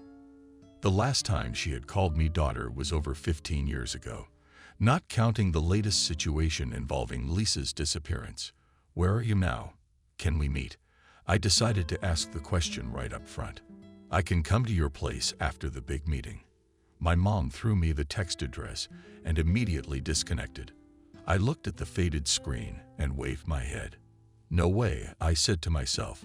She hadn't been to my house once since I'd moved away from them. I hurriedly texted the address to my mom and waited for her almost at the front door. Charles hadn't called, but I was worried about him, even though it wasn't a good time. So much had happened in the last few days that my head was bursting with trying to find answers to all the questions in it. More than an hour and a half passed, and still I sat in the kitchen waiting for my mother. The doorbell rang, and I ran to open the burgundy dress and brown fur coat. In my heart unpleasantly shook, and I became even more nervous than before. Come in, I said dryly and moved toward the kitchen. Mom took off her outer garments without a trace of shame, and I noticed how deep her cleavage was. At such an advanced age, I know what you want to talk to me about. Mom sat down across from me, not even bothering to hug her daughter. No matter how I feel about my father, he's still my father. How can you do that? I raised my tone sharply without breaking eye contact with my mother. You should have listened first, risked my mother's stern voice. I slowly lowered myself into the chair and raised my eyebrows questioningly. Your father has huge debts with nothing to pay, Mom concluded, watching my reaction. This meeting at the restaurant could cover them once and for all. I rounded my eyes and didn't even know what to say to that. I didn't want to know what exactly Mom was up to, but I wanted to get this masquerade over with as soon as possible. The amount of the debt, I blurted out, not waiting for the story to continue. Mom looked at me in surprise. $1,500. The woman cut me off, as if to tell me, how can you help me? I'll give you this money, and you finish your meetings with strange men. My nerves were fraying, my palms were sweating, and I wanted to get rid of company like my mother. She didn't comment on my words in any way, but I could see on her face that she was dumbfounded as much as I was. I walked to the bedroom and pulled an envelope called wedding from the nightstand. I had been saving money for it, knowing Charles was rich, but I wanted to contribute to our shared event. Holding out exactly $1,500 to my mother, I spoke. Tell your father the relatives helped or sold some gold. Don't say I gave it. Mom's eyes glistened and she lowered her head. Something inside her ached. Seeing a mother crying, even a mother like that, is very hard. I wanted to hug her, kiss her, and tell her that I still loved her. But my pride was greater than my weakness in front of my loved ones, especially when they care so much about you and your family. Thank you for your help, daughter, my mom whispered and looked guiltily into my eyes. She left my abode. I slowly slid down the wall to the floor and cried. I couldn't stop mine. The tears came. There was a lump in my throat. My head was bursting with migraines. She left without just saying thank you, without asking how I was, without asking what was wrong with me, without telling me how much she missed me, how much she loved the one she used to walk around like that as a child. Or Layla. I was ready to scream from that one, but I was also aching inside from the reanimated wounds inside that my own mother had inflicted on me. I had emptied myself completely over the last week of my life. My mind began to leave me, my body, and I lost consciousness. Waking up from the sunlight, I didn't realize where I was at first. Then, coming to my senses, I looked around. My head was still splitting open. Drinking a painkiller, I cleaned myself up and decided to distract myself from bad thoughts with work. There was no desire to communicate with anyone, and after just checking Messenger for messages, I pulled out my laptop to check the archive of old Fosters. Christina had instructed me to look for a child named Charles, and I set about checking the personnel files that we had only recently converted to electronic form. My eyes were blind, but I kept searching lest I fall asleep and think of those who were not thinking of me at all. Nervously flipping through my files, I caught a glimpse of a familiar birth date, 17080. I smiled, remembering Charles. I took a picture of the boy's file. I moved on again, but something told me to go back. The boy with the same birth date as my future spouse was also named Charles. There was no information about his family. The only thing listed was future guardians Vance and Vance P.W. My eyes rounded. I couldn't believe what I was seeing right now. Charles had never talked about the fact that he was an orphan, but the odds of him not knowing about it were very high. Could it have been a mere coincidence?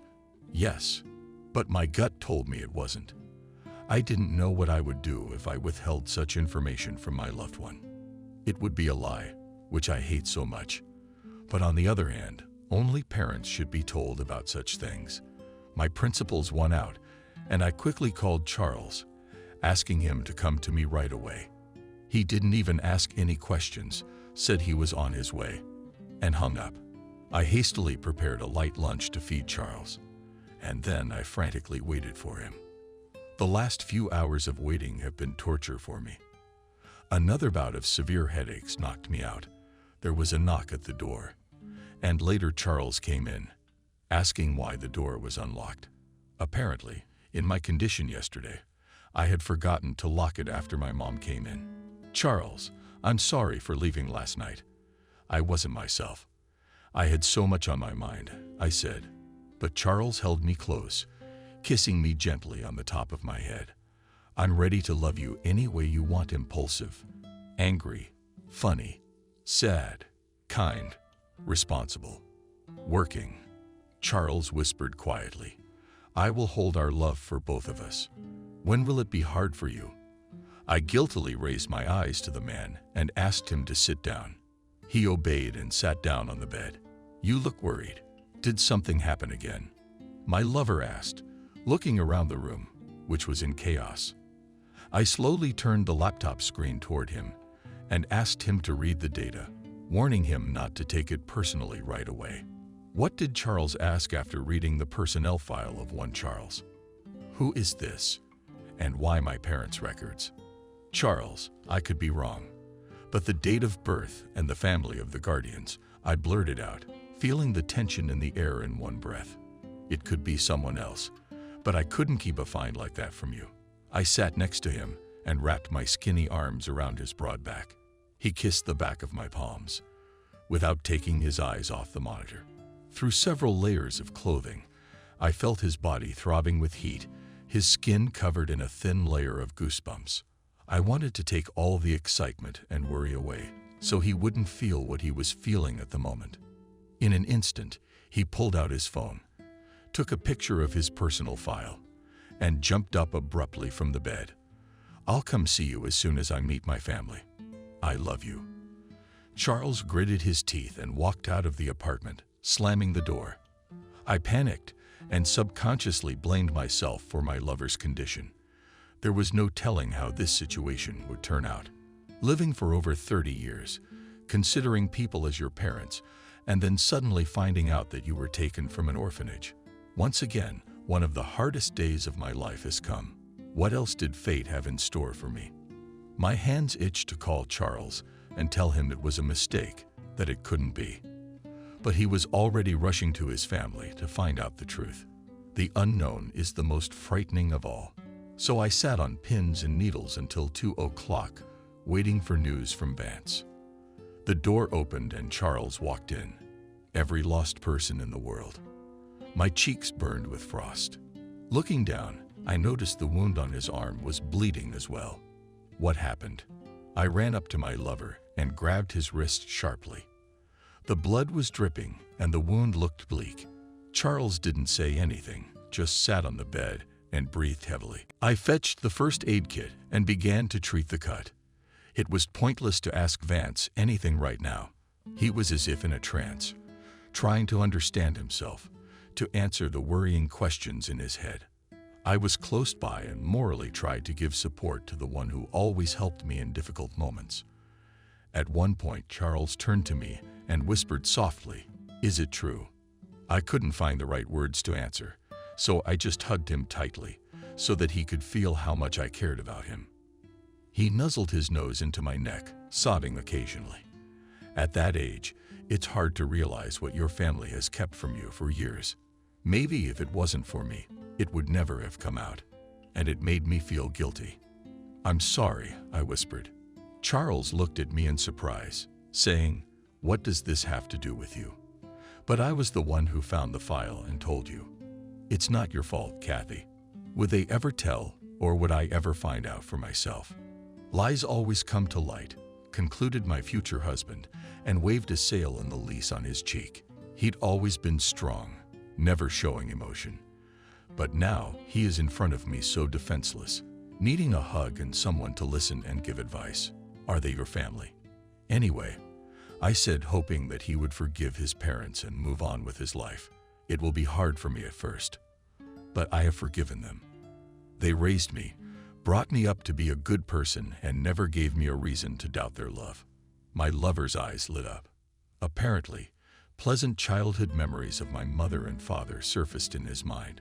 We sat like that, discussing his childhood until very late in the evening. Once again, one of the most difficult days of my life. Again, a storm of emotions, both negative and positive. We fell asleep with Charles right in our clothes, next to each other, holding each other tightly against each other. 2 weeks later, I was showing off in front of the mirror, trying on different dresses that Emily had prepared.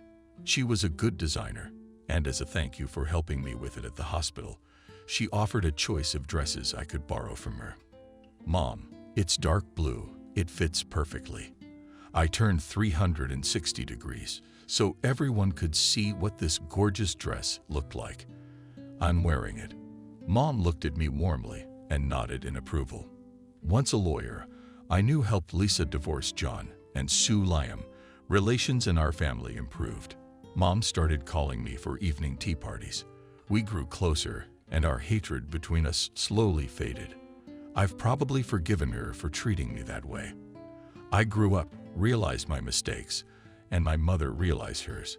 We became one big friendly family, and it was time to introduce my family to Charles, the closest person to me. We were preparing for his arrival. I was hesitant, and Lisa and Mom were setting the festive table. Dad was wiping down his sports awards from his youth to show them off to his future son-in-law. He looked at me guiltily, sometimes as if he wanted to say something, but didn't dare. "Dad, are you okay?" I asked him as I walked into the living room. He turned away abruptly and rubbed the goblet harder, ignoring me. I turned to him again. "Daddy, daughter," Daddy said quietly, coming toward me. "Forgive me for everything, and thank you for the money." I raised my eyebrows in surprise. I had hoped Mom would hide the fact that she had given me the money for the debt. "I'm in favor of Meshkov." I only nodded. Dad smiled and kissed me gently on the cheek. "Be happy," said the gray-haired man, and went on with his business. A slight anxiety was building up inside. Excitement made my stomach churn, and my palms sweated with nerves. Charles should have arrived by now, so everyone was ready for him. Lisa wasn't worried, since she had already seen him and called him occasionally. Dad had the easiest time, since he's the head of the family. The doorbell rang throughout the house, causing the whole family to line up at the entrance. Charles, dressed in a chic dark blue suit, a tee with a black overcoat thrown on top, walked in with 3 large bouquets of red roses and a small bag. My mom eyed, and my sister's eyes sparkled. I just smiled gently and kissed the man on the cheek, helped him take off his coat, and gave everyone his snow-white smile. He handed a bouquet of flowers to each woman and shook my father's hand. I was beyond happy as my dad chatted sweetly with Charles, finding a common topic of discussion. Liam was running around the room playing with a new toy given to him by his future uncle. The day I found my family and was finally able to introduce them to the man I loved. Charles admired Mom's pie and complimented his sister's salads. Occasionally, he would cast me a look of tenderness and love and laugh at Liam falling. I wondered what kind of father my future husband would be. He would be the most caring, sensitive, responsible parent. And I don't regret one bit that I accepted Charles' proposal. I will remember this cozy, warm family dinner for the rest of my life. After saying goodbye to the family, Charles and I left the apartment and headed for the car. "You have a beautiful family," Vance said with a smile. "I'm glad this evening went well." Leaving a wet kiss on Charles' cheek, we moved forward. After discussing the event, Charles drove me home and went to his family to let them know that he would be bringing his fiancée to meet them next week. The subject of the orphanage was simplified and safely forgotten, which I was glad about. No longer did this mystery hold the heart of my father and mother, and Charles felt at ease. Once in my apartment, I finally lay down. My legs had been buzzing since the morning. I ran errands, grocery shopping for dinner, shopping for dresses, and helping Mom and Lisa with the cooking. Staring up at the ceiling, I wondered about the future. What would happen next? After meeting his parents, I would have to start preparing for the wedding. Knowing the status of my fiancé, a wedding can't be simple and inconspicuous. Charles said he wanted to show the world whose heart he could win, which made me very uncomfortable. Rather, I should be proud that my husband will be Charles Vance himself, a man whose name is on the lips of every second and in the thoughts of every third. But soon he will be my husband, the father of our children, and the head of our family. I want to have 3 children, a boy and 2 beautiful girls, so that they will take the best qualities from both of us. To be as beautiful as Charles and as kind as me. My smile stretched on its own as I thought of my future family. Before I knew it, over an hour had passed.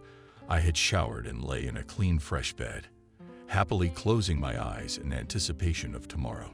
The alarm clock, which had been ringing nonstop for over 5 minutes, made me get out of bed. Finding myself in the bathroom near the mirror, I was horrified. My face was covered in pigmented spots that I didn't know where they had come from. As a child, I had only been allergic to lilies. But knowing this, I never bought anything even scented with these flowers, so as not to be covered with strange spots. In a panic, I went to the kitchen to take my medicine, and on the table I found a huge bouquet of white lilies. A note lay nearby. The question that arose in my mind was who and how could have gotten into my apartment while I was asleep. Opening the note, the puzzle in my head came together. "I thank you for what you did for me and my wife. Sincerely, Noah Bracker." That asshole still has the keys to my apartment. There's no other explanation for those flowers. He didn't even know I was allergic, so he brought this particular bouquet. I smiled inwardly. I was glad that his wife was pleased with her husband's act and that I had once again done a good deed gratuitously. But I still called Noah and asked him to get rid of the key to my apartment and thanked him for such a wonderful surprise. After a drink of anti-allergen and pills, I put the gift away on the windowsill and started to get ready for work. The spots from my face were slowly going away, but not completely, from having flowers in my apartment. Going outside, I felt a nice breeze and breathed in a full lungful of fresh, cold air. Going to work, I greeted my colleagues and decided to spend half an hour with the kids. Each of them dreamed of a family, a mother's caress, and a father's guidance. They were still small, but because they were here in the orphanage, they understand many hardships of life from early childhood. They know what it is like to be left alone without support, without a mother who can protect, without a home where it is always cozy and warm. When I first got a job here, being very young, having just graduated from university, I cried almost every working day, suffering from pain for these little angels. I wanted to hug each one. I wanted to take them all home and raise them as my own children. But unfortunately, it was impossible. Here, either you are lucky and you get into a good family, or you grow up here until adulthood, and then you are released into free flight, and you are left all alone in this hard adult world. The sweet girl came up to me and looked at me with her light blue eyes. They were uncannily similar to Charles' eyes, which made me run my hand gently through her hair. She was barely 4, but her demeanor was much older. She only cried when she was really hurting physically, never got cranky, dressed herself, and tried to always help other children when needed. "Kathy, you look like my mom," Eve pronounced. Taking a seat next to me on the bench, I hesitated and wondered, because she came to us as a baby and can't remember her parents. "Do you remember her?" I asked. "No, but I feel that you look alike." The girl answered and smiled radiantly. I smiled back and thought about it. Going to my office, I was still thinking about the words of this clever little girl. Once I got to work, those thoughts left me, and I began to study the documents. Christina visited my office a couple of times during the day, informing me that there was an event for sponsors coming up, and I needed to contact them and arrange a meeting for the next few weeks. After calling everyone who sponsored our orphanage, the last person I called was Charles. "Beloved," I said as soon as my future spouse picked up the phone. "Hello," answered the man on the other end of the line. "How are you?" "I'm fine. I wanted to let you know that there is an event coming up, and you need to come over next Thursday to discuss the upcoming party," I cheerfully informed him. "Okay, I'll be there. Don't forget that we are going to my parents' house this Saturday." Charles' voice was as gentle as ever. I said I remembered everything. We said goodbye and I dropped the call. That Saturday, Lisa helped curl my hair while telling me how much Liam liked the girl from daycare. After her divorce from John, it was as if my sister had been reborn. Her eyes glistened with happiness. She felt alive. She found a job to her liking. She dressed much better than before. And she often came to my house to gossip and eat her special dry goods. I was happy to see her sister blossom. After all, if she's happy, and so am I. Lisa picked out a beautiful light-colored dress for me to match my beige-heeled shoes. I was almost ready and was waiting for Charles to pick me up. As soon as I thought of him, he called, "Kathy, I'm sorry. There was a force majeure at work. I won't be able to pick you up in time. Take a cab. I texted you the address. I'll meet you at the house." Vance assured me and hung up immediately. I thought something serious had happened, so I didn't get mad at my lover, telling my sister that I'd have to drive myself. She became agitated. I assured her that I would be fine and saw her off safely.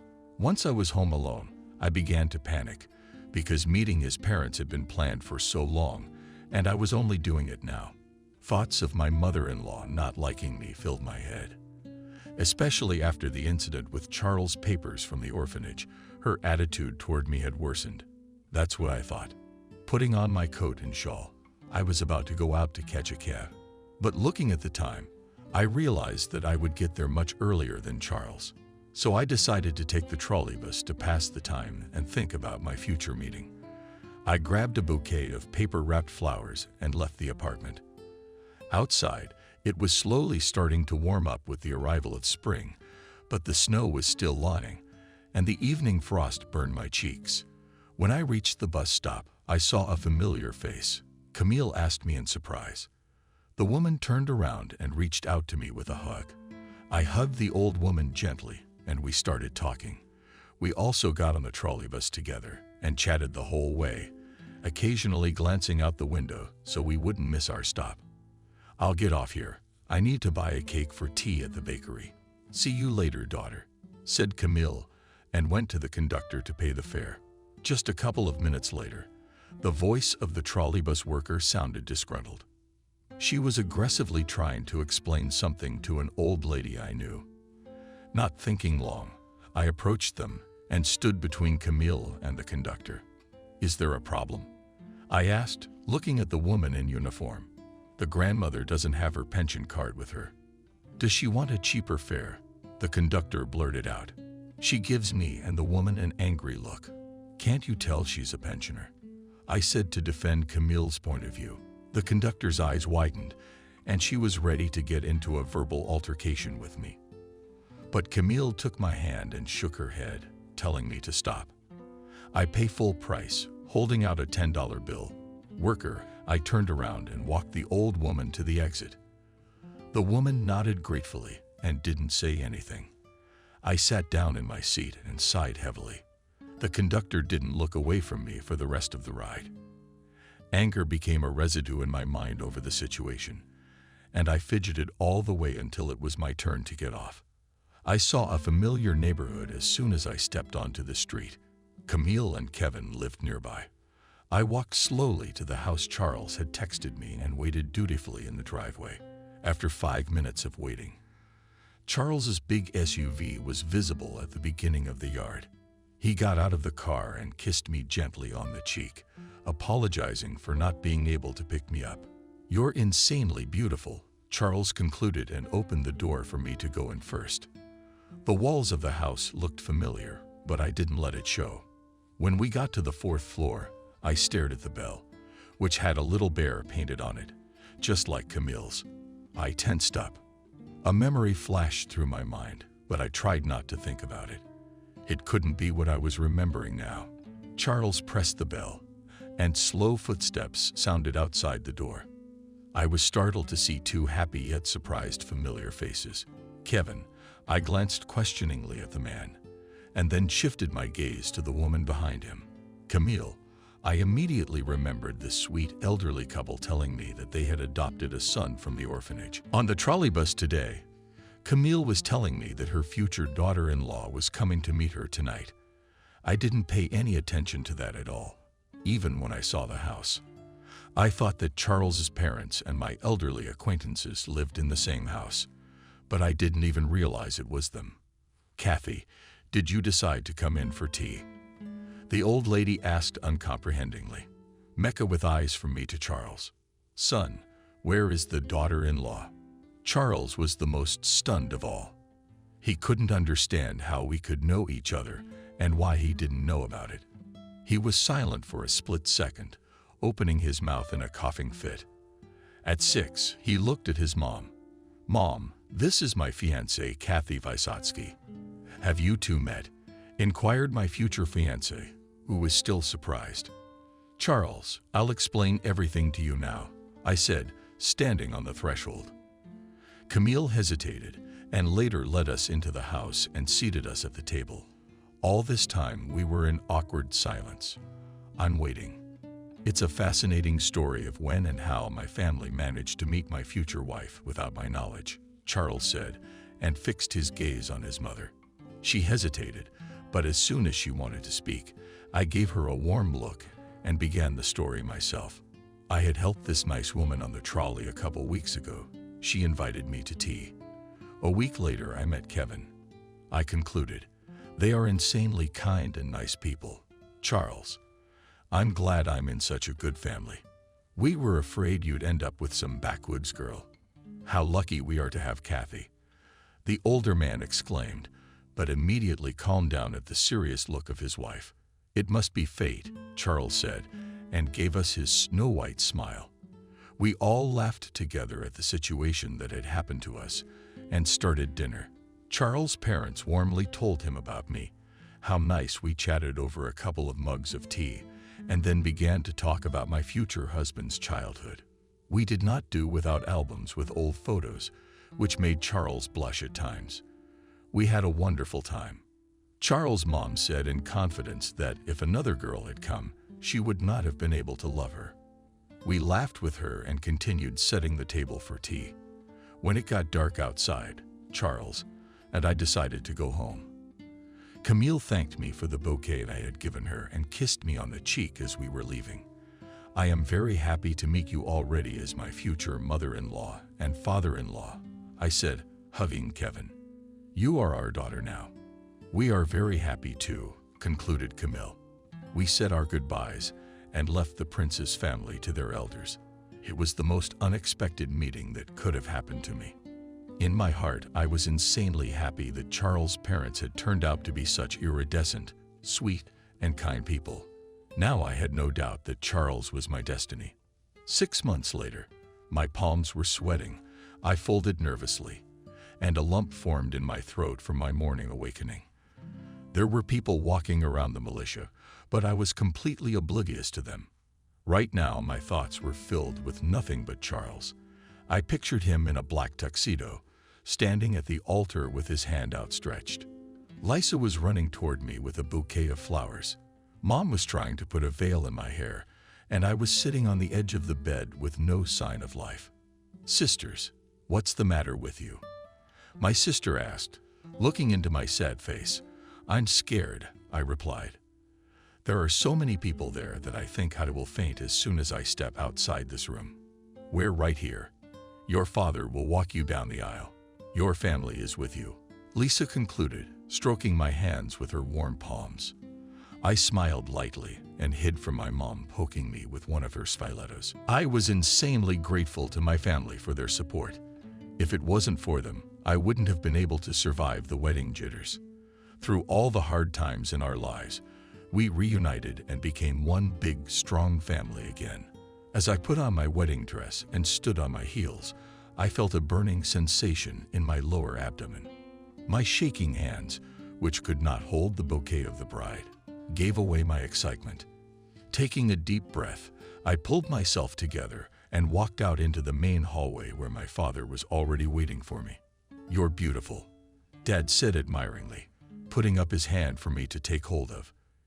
"You're gorgeous too," I whispered and smiled.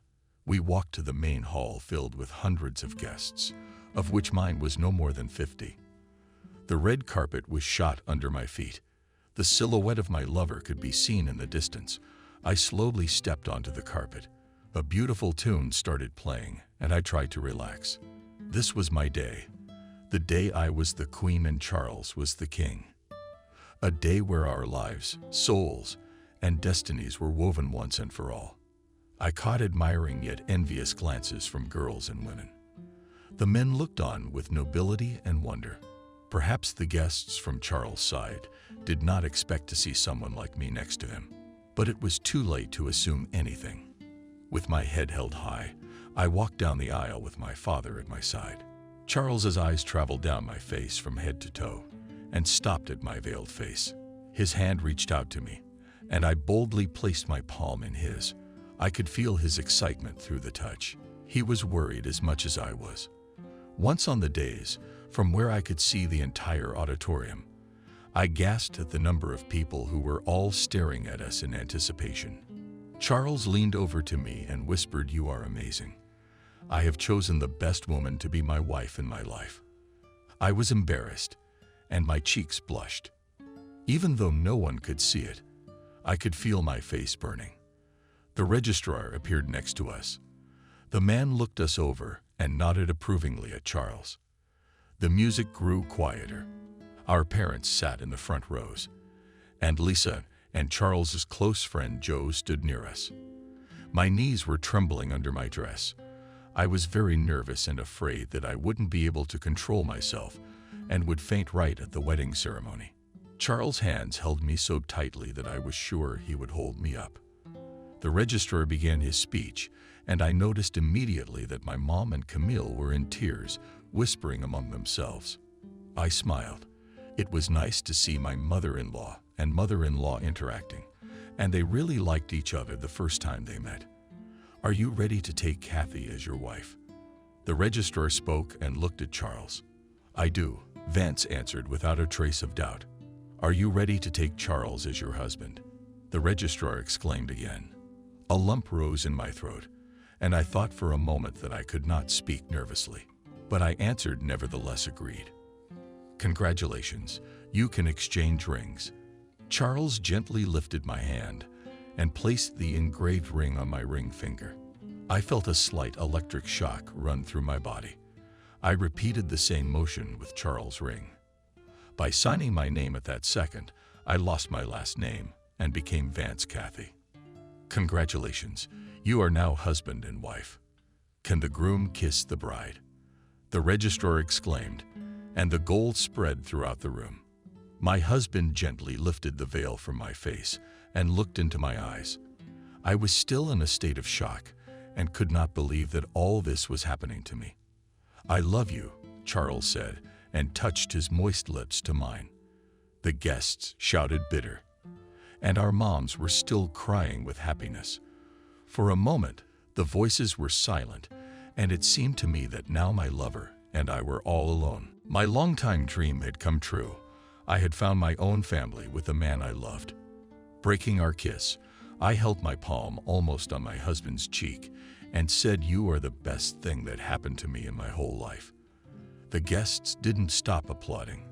The music got louder, and we went down to the families to receive congratulations. "Dear children, be happy. Long life to you and more babies," said Camille, and gave me a big hug. Then she kissed her son.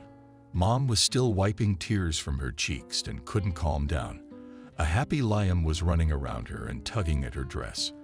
"Mom, I'm getting married. Why are you crying with laughter?" I asked. "I am so happy for you that I can't contain my emotions." Mom pecked me on the cheek and hugged me as much as she could. I stroked her on the top of her head and also hugged my dad. Lisa at the same time danced merrily with Joe, not paying attention to the people around her. Apparently, loved ones. "Did you get a look at Demon's friend?" I asked my dad.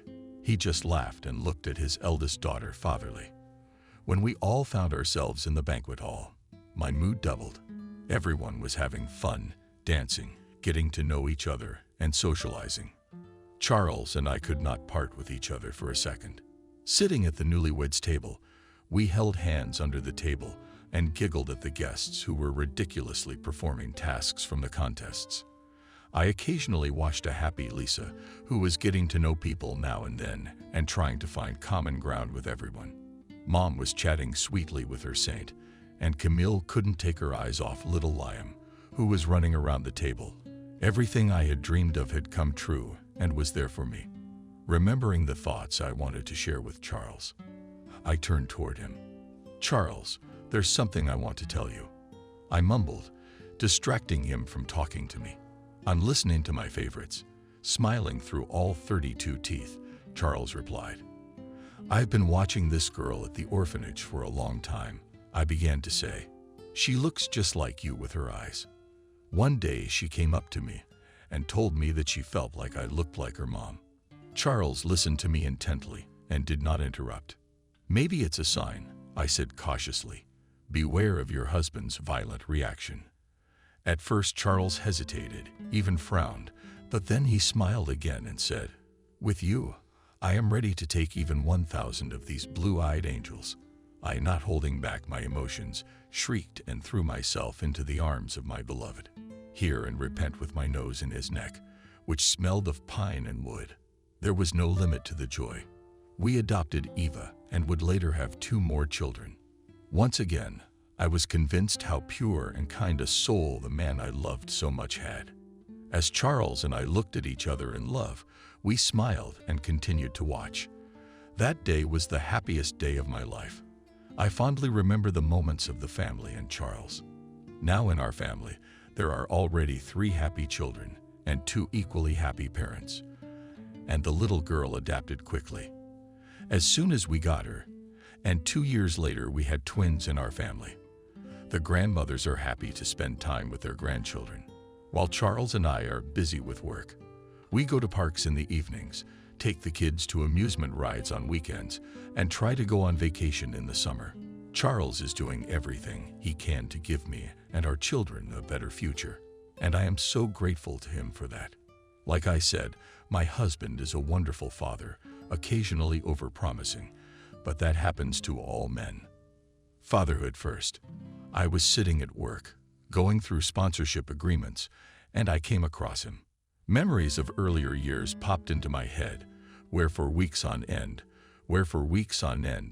strange situations happened that put me in a stupor at the time, although thanks to this difficult period in my life, and gained a lot of things. First of all, Our love with Charles has been put to a tremendous test of strength.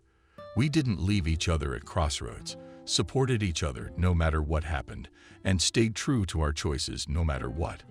All the historical ties after 10 years only grow stronger. After all, if it weren't for my sister's divorce, Lisa and I would not have been able to become as close as we are now.